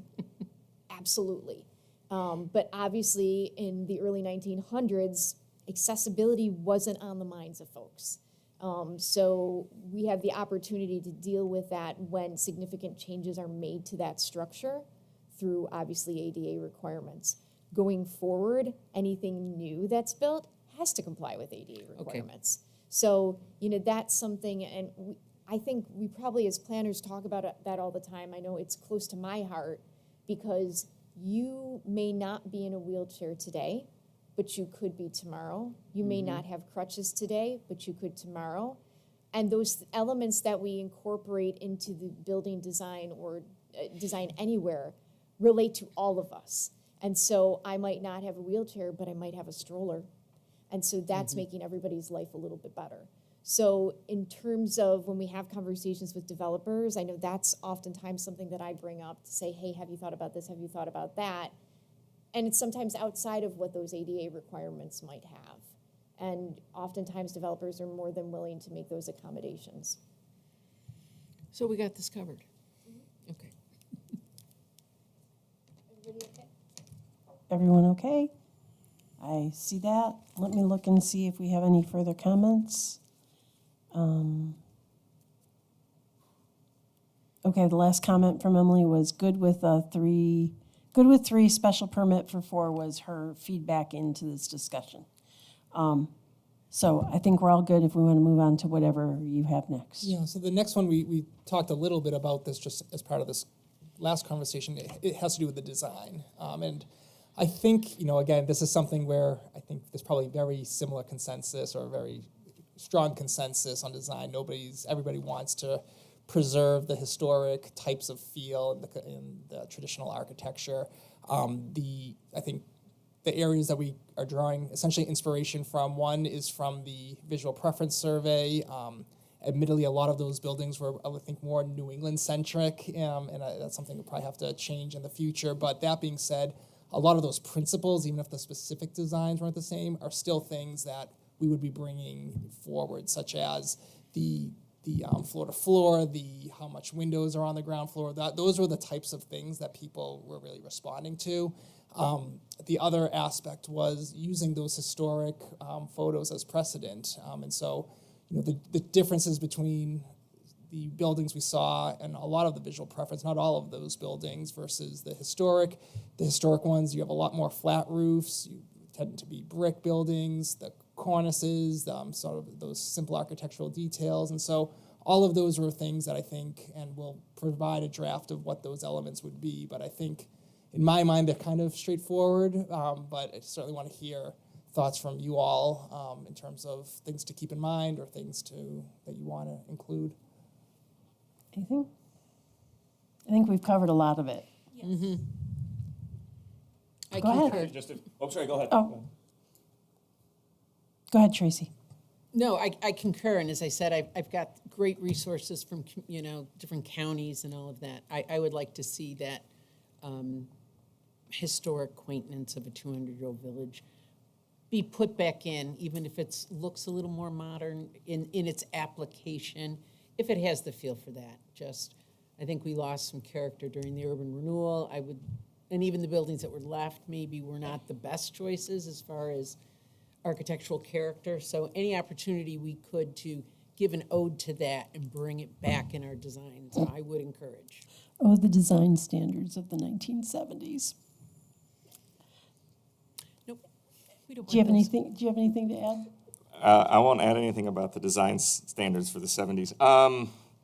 No, so I would just say like a few things to add. At least, from what I've observed and done some analysis of,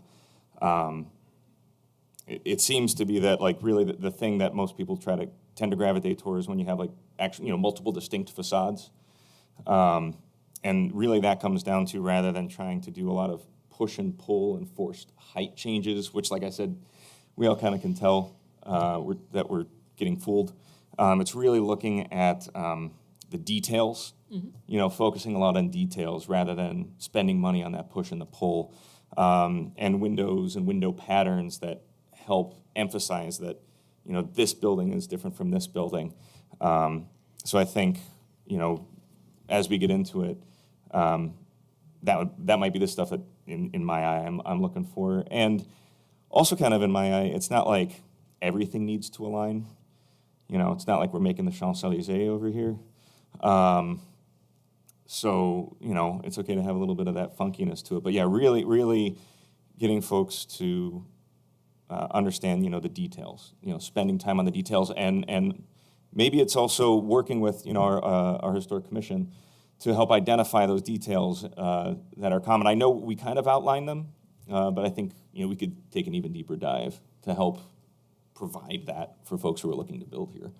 I don't know, does that make sense? Yeah, we talked about having design standards for not only commercial properties, but residential properties too. So it's that when you're doing construction within the village, I have to have an analogy, that you're essentially all in the same key, but the song might be slightly different. Mm-hmm.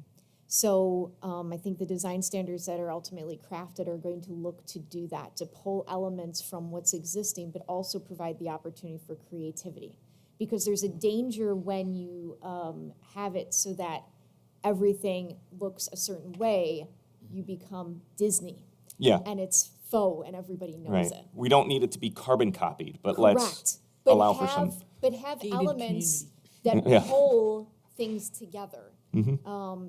The push and pull you commented on, I think the push and pull in some instances can be successful if that area is maybe used for outdoor entertainment or an outdoor sitting area. So it's, Oh, yeah. again, creating that opportunity for developers to sing in the same key, but maybe provide a different song for us. I was gonna say, I agree with making sure that as we move forward with buildings and facades, that if there are specific elements that we want to make sure we're including, that we're including those I like your analogy. Basically, yeah, the analogy works. I had something else and it disappeared. I'm pretty sure one of y'all probably said it already though. If it comes back, jump in. I don't have anything else to share. I think that I had a lot to say about this when we were in the last topic, and I believe that you captured that. And I don't have anything. Oh, wait. Historic Commission working with the planning board maybe to help with the crafting of those design standards. I think that's what Emily's getting at right here. I think what we can do is have a draft so that historic preservation has something to react to. I think that's oftentimes Yeah. easier to work I with. think that than is to- true as well. To craft it, from scratch. Let me just check and make sure that, okay. Yeah, she agreed. Anything else anybody has here? Okay, what's next? Last one. The last topic was parking. So we presented, I think the last time I was here, we presented the parking study and the results. And so we talked about this with the working group. And I think the general thought was that, and part of what we talked about was that, as some of you I know are followers of Donald Shoup and his feelings and his expertise on parking. And it's essentially to let it be market-driven rather than coming from the bureaucrats who don't really know what is the appropriate standards, which are changing all the time anyway. And so the thought was to, rather than have these established minimums, to require the developer to present a plan for how they're going to justify and accommodate the parking demand for whatever their development would be. And at the same time to institute some parking maximums so that we don't have too much parking. There's already plenty of surface parking within the downtown, and we all know the negative effects if you have too much parking, if you're overparked in the downtown. And then sort of related to this was in certain situations for commercial developments, finding some mechanism to require bike parking, and how we're going to do that and to what degree and what level hasn't fully been discussed, but that was the general topic or comment. Does anybody want to comment? I'll start at this end and I'll we'll go first that this way. time. I do very much agree with the no parking minimums and definitely having a parking maximum. I thought the parking study was super helpful to see what it was that we have in the village. I do want to make sure that we are, like you said, considering bike parking and then making sure that the that the developer has a parking plan for transportation and for other alternative means of transportation, not just cars. Go ahead, Adam. I'll second that emotion. Sorry, I had to throw a music quote in there. But yeah, no, absolutely, the bike parking and the transportation. I think that's something that would be helpful for us as we can just talking amongst ourselves here, continue to work with the county to help enhance transportation, a wide range of transportation options, right? Because we can't start our own busing company. we're not there. But yeah, bike parking, parking maximums, and as it's administered, encouraging, shared parking ideas and working out opportunities so that we don't just have all these places where we have a ton of water runoff and there's no green space, and on top of it being just kind of bad practice, bad for the environment. So we can be smart with how we accommodate the car. I just wanted to add, Trustee Banoski, is that we're lucky to have 8 bus stops on Main Street, which is significant. So, that's one step of making sure that we're a multimodal area, and I think bike parking, the consideration of that is just an additional step for that. And just to piggyback on that, some of the stops are very close to Parrington and then come here. So I know like the new development on Baird Road has a bus stop. So those residents can get on the bus at theirs and just organically can come into the village if it's, it's close enough to walk, but depending. And I Correct. think there's one on the corner down by Jefferson where the CVS is, again in Parrington. Yes. Where that big development is coming, is already got a bus stop, Correct. of which that will help bring non-car traffic people into our village. Right, and that kind of leads into a discussion too about, and I don't want to sway too much off of parking because that's what we're talking about, but having pedestrian connections from that sidewalk to whatever that development is. Because if we're going to be creating a scenario where we're saying, hey, the car is not the only way that you can get to the village of Fairport, we need to make sure that we're also doing that on private property and encouraging that in terms of when we have a property come for site plan review process, that we're saying, hey, have you thought of how someone gets from the sidewalk to your front door? I'm going to share Trustee Mishler thinking about bike parking and maybe dedicating one car spot and all this bike parking.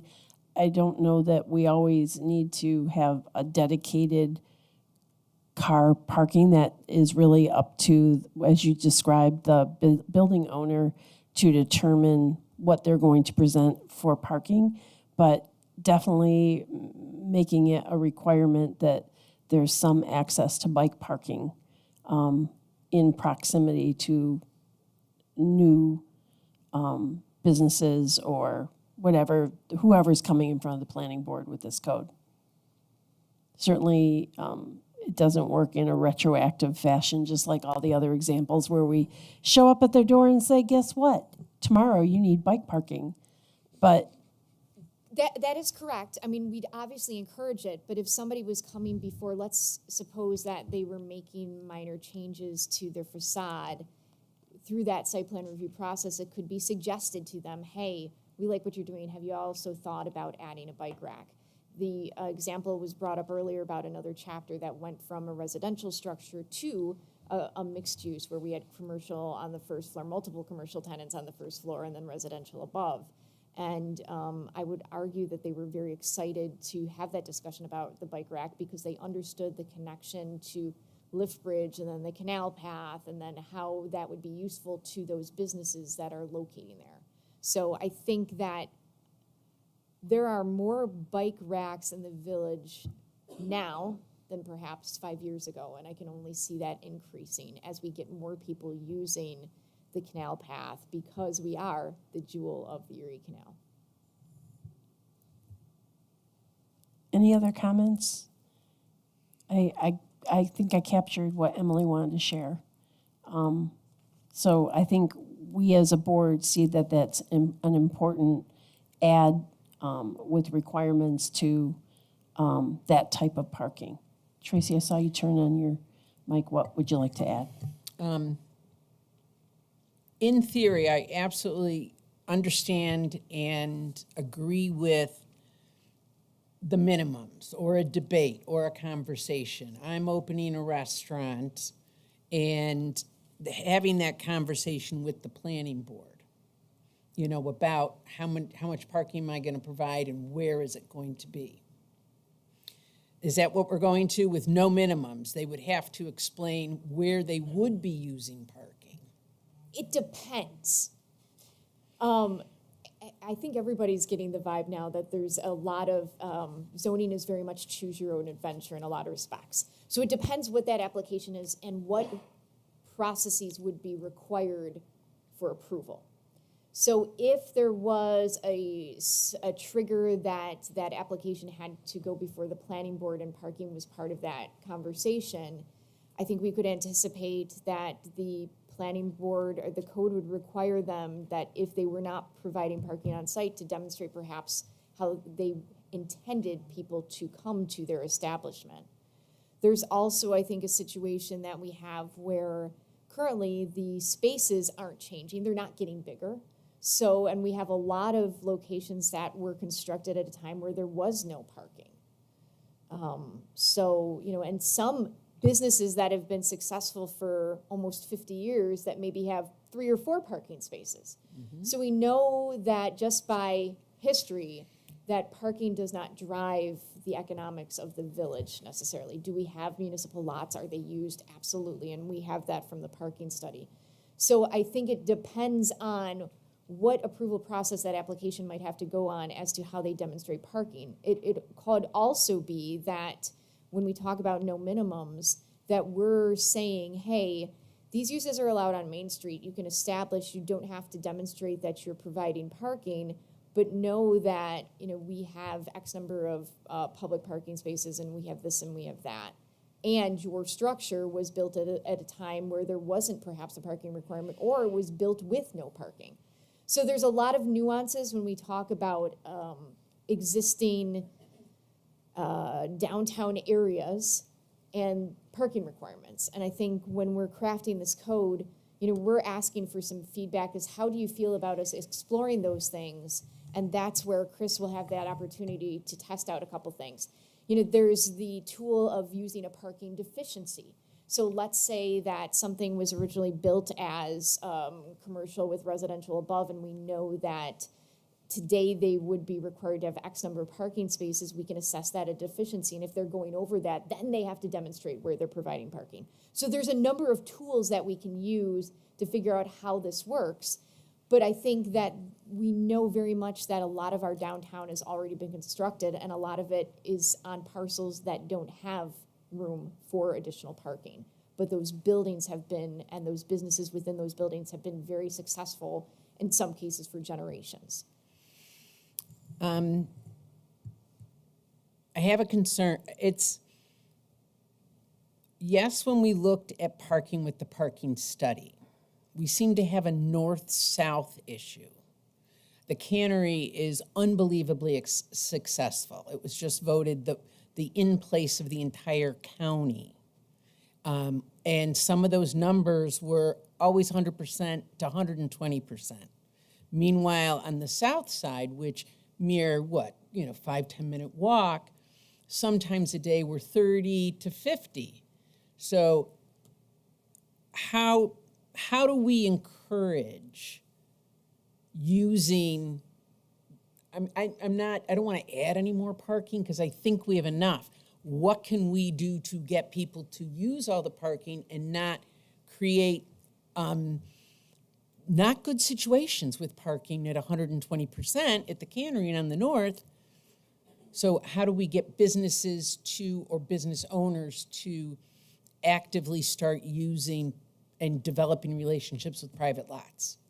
Because we have parking lots all over the north that sit empty. Yeah, one of the great things with the parking study is it talked about a number of things that could be done, and I won't go through all of those. Got it here. Perfect.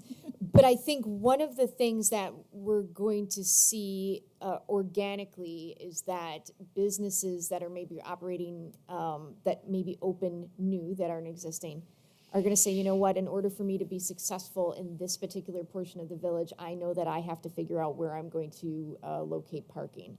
And so part of it is having that conversation with applicants when they come in for discussions and saying, hey, how many parking spaces do you think you're going to need?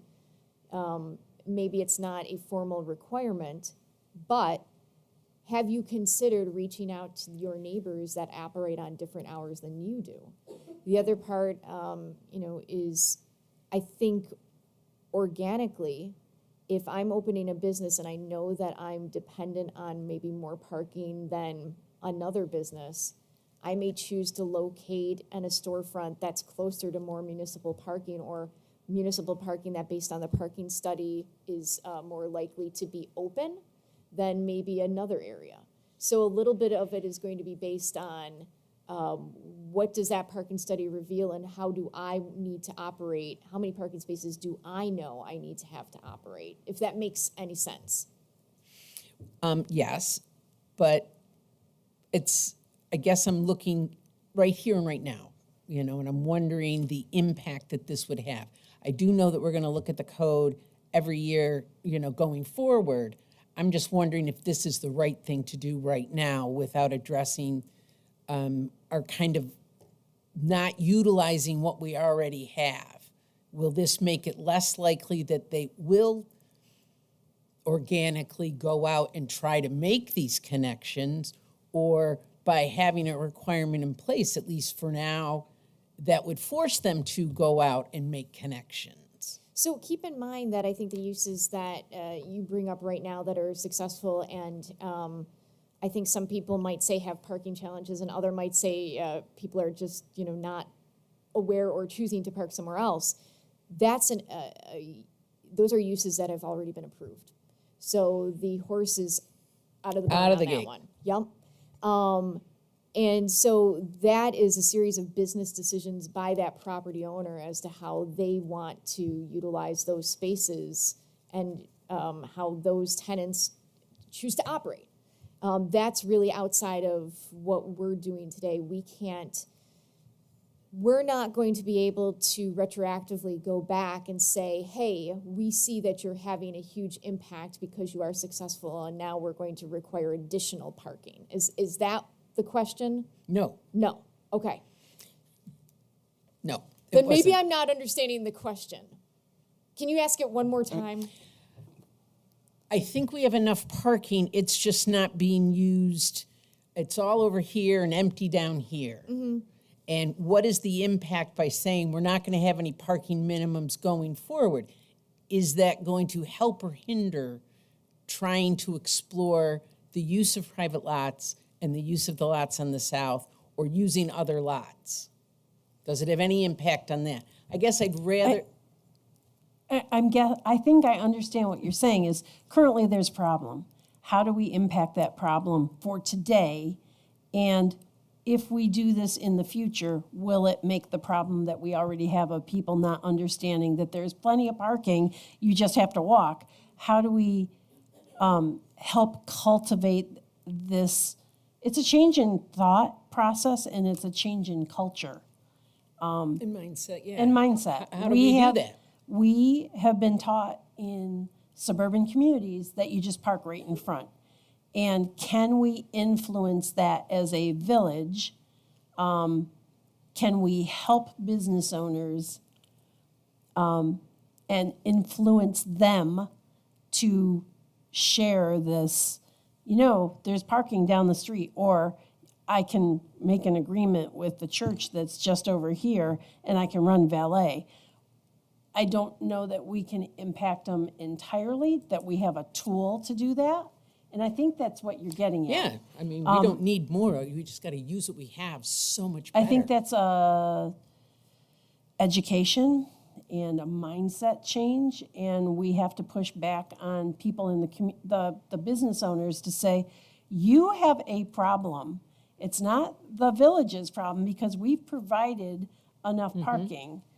You have to do something to change what's going on in your lot to make sure that people understand that there is parking, just not right here. And it's we as a village make it very walkable so that people can use this. That's what we can influence. I understand what you're saying. thinking- I don't know if Jill has an answer, or I'll let you talk. I have thoughts, but Chris is the parking expert. But I was thinking maybe not in code, maybe during the streetscape is a huge opportunity, saying we're making it so much, a campaign from us as a village saying, we are creating so much more walkability for you, and while it's under construction, just really have an internal, That's a great idea. Yeah, ad campaign saying, just connect, park here, walk there. I mean, and that's why we're building these sidewalks. It'll make your parking and walking so much better. And that's a little As an bit of asset. what the parking study discussed. And right now, I think we're very lucky because when you park, let's say if you park at the Landing parking lot, across from Village Hall, or if you even park at Village Hall and you're walking to the cannery, you're not walking past empty storefronts. You're walking past interesting things. And so even if that store might be closed, you're gonna go, ooh, I'm coming back here tomorrow morning. I want to go to blah. So I think that's important. The other part of it is I think that more we can get people to walk, to utilize these lots and walk, we know that people on feet buy things. People in cars do not. So it's also increasing that pedestrian. Now, then your question, because now I think I'm understanding a little bit more, is establishing a new business, how will that impact the already perceived precarious situation that we're in? There are areas within the United States that are seen as very lively and awesome, and people go there and they figure out a way to go there. It may be that they take a bus, they carpool, or they know that I'm going to this particular area, I know I'm gonna have to park and walk, and they do so. And then there's people that are accepting of that. And then there's other people that say, no, my preference is to have a parking space in front of. And so then they might go to a different area. So it's sometimes what happens is communities cater to certain tastes or desires for what that market is. So it all depends. Now, are there tools that we could use to sort of force people to have that conversation with their neighbors? I think there are. It wouldn't necessarily be that they would have to go before a board, but it could be something like, okay, tell us how you're gonna park. There are some codes that are written that there's no parking requirement. However, parking must be provided within the district. Well, what does that mean? It means that you're going out and saying, hey, I've got this parking agreement with so-and-so, or there's X number of parking spots on the street, or there's X number of bus stops within, a 500-foot radius of or there's X number of parking spaces, like our code currently discusses, X number of municipal lots within 500 feet of my property. So there's a combination. I think that's, again, why we're very lucky to have Fisher on board with this, is because they have a lot of experience evaluating, ensuring that we get that correct balance so that we're being cognizant that parking is part of our daily lives. Most people do have vehicles or know someone that has a vehicle, and a lot of people still, that's their primary means of transportation. But at the same time, acknowledging that the addition of that parking requirement can add costs to that local business or that residential development. So because Fisher has this experience working with, in particular, the city of Buffalo, I think that we will only benefit from that to find that creativity to ensure that we're not creating additional parking, but we are being supportive of the existing businesses and those that may come along. But a lot of this, as Chris mentioned, is a little bit of, I shouldn't tell a barber shop how many parking spots they require, because I don't cut hair, and I don't know how many people they can cut in a day. So it's leaving a little bit of responsibility to that business owner to figure out what is their requirement and does that location work for them. And I go back to, and I harp on this a little bit, that we have businesses that have been successful for generations with little to no parking, not only in the village of Fairport, but in our community, Monroe County as a whole. So I think that we're shifting gears a little bit about that parking conversation, that it doesn't have to be that vehicle is your primary mode of transportation. And we're already doing that in the village by the the bike racks, by having the conversation about bike lanes, on-street parking, all of those things. And I think we're only going to see that increase. But you bring up good concerns of how do we make sure that we're not making a perceived bad situation worse. And I think a lot of it is getting that word out, and maybe the link is with the Main Street Project to say, hey, we now have X number of parking spaces on street. It's also giving people the familiarity with not only riding the bus, but also parking on street. There are a lot of people that are afraid to park on street and parallel park. A lot of people. I heard a close friend of mine said that recently, it's fearful for people, right? So how do we make it a little bit more comfortable for those sorts of things, right? There's some people that, if taught how to ride the bus, and I know that sounds very elementary, but riding the bus can be challenging for people if you haven't done it since elementary school, right? They don't know, how do I pay for it? How do I know where my stop is? That, I think, is part of it too, and I think we're going to see agencies, et cetera, kind of dive into this. How do we get people to think about different ways to get to communities?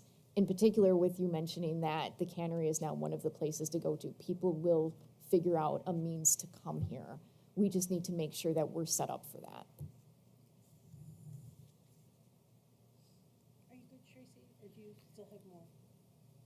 No, I think I'm good. Okay. That was a lot of really great discussion. I think it's really important for us to tackle subjects like that, so we can plan the right plans moving forward, but how do we deal with what we already have? I have a question / comment from trustee Mishler, sorry. Will we need to consider allowing on-street parking in the winter if more housing is added downtown? How would you manage that aspect of adding more housing with parking? So today, our parking regulations are that from November 1st through April 1st, there is no on-street parking from 3 a.m. till 7 a.m. Yeah. And it's in order to maintain the streets during winter weather like this past weekend. I don't think it would affect those restrictions that you currently have because of the parking study showed the amount of available parking on the off-street spaces. There's just plenty that the build-out that we did was never even getting close to the amount of supply you already have. I don't think that would be an issue. Okay, so I am going to make sure that Trustee Mishler doesn't have any follow-up questions, but while I'm waiting to see that, I'm going to move this way. And Adam or Heidi, do you have anything that you'd like to add about parking?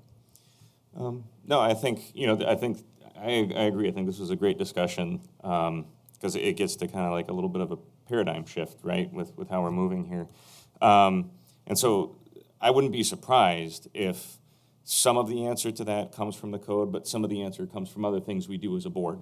What are some other things, programs or what have you, that could be a part of that solution.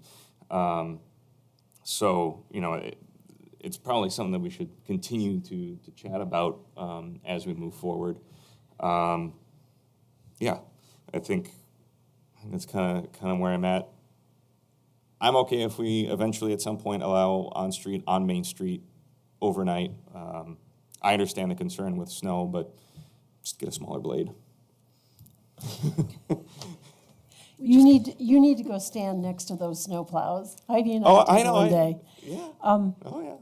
They pulled it off in Trustee Mishler was good with that, but I forgot to add another comment that she made about parking changing. Royal Cafe's sales soared when parking was removed, and then a pedestrian area was made where their parking used to be. And I think there was a lot of concern that those businesses would suffer when the few spots that were on Lithbridge Lane West.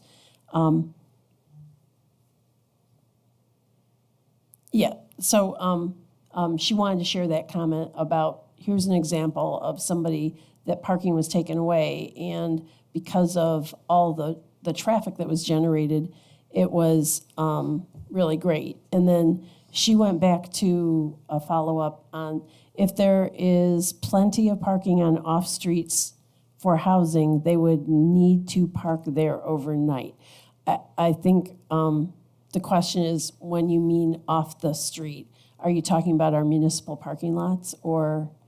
I was referring to the municipal. That's what the build-out looked at. I do think, though, in reality, if somebody's creating a mixed-use development, they may want to provide parking on site for their residents because a lot of residents aren't going to want to walk to the closest parking lot. And I think the point here is they're allowed to. We're not saying you can't. We're just not telling them how much to. They're providing the amount of parking that they need in order to market their properties.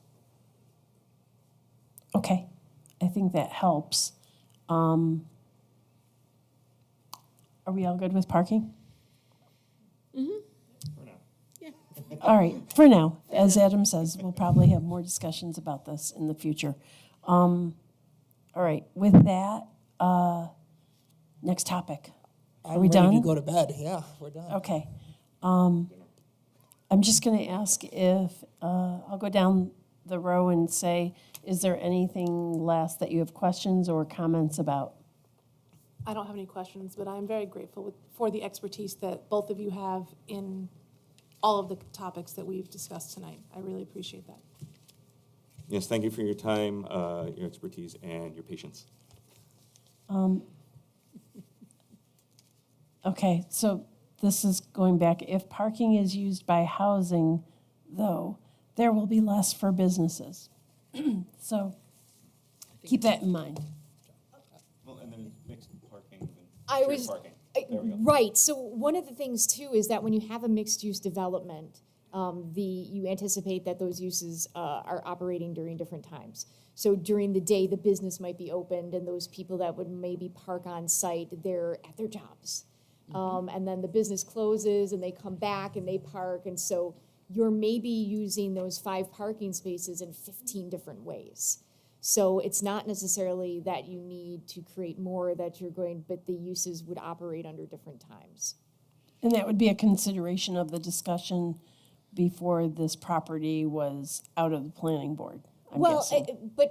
I guess right now, many of our proposals end up before the planning board. An updated code doesn't mean that everything will be before the planning board. If there's a means to have them comply with code without having to go to a land use board, I think that's better for the applicant.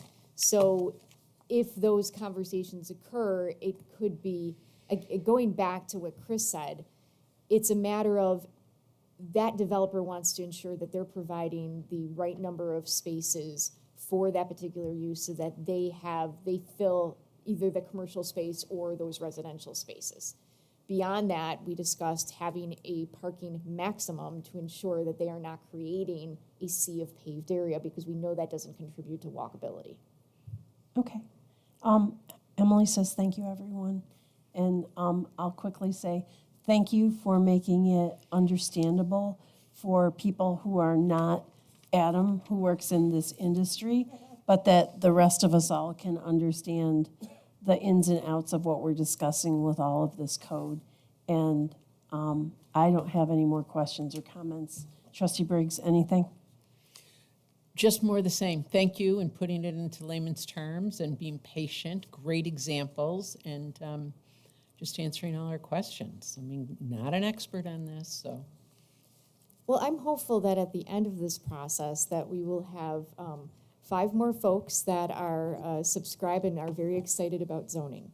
So I thank all of you for participating in the process and for taking the time to review the documents that we provided and really think about how the Village of Fairport looks over the course of the next 10 to 20 years. Thank you, and thank you for everyone who joined us, whether you're live here at Village Hall or whether you're online. We appreciate your interest and participation in joining us this evening. I think I'm going to have to do the official thing and say at 8:54, I need a motion and a second to adjourn. So moved. By Trustee Wojka, Second. by Trustee Briggs. Thank you all. Have a great evening. Aye. All in favor? Aye. Sorry. Any opposed? Absolutely none. It's unanimous. Have a good evening.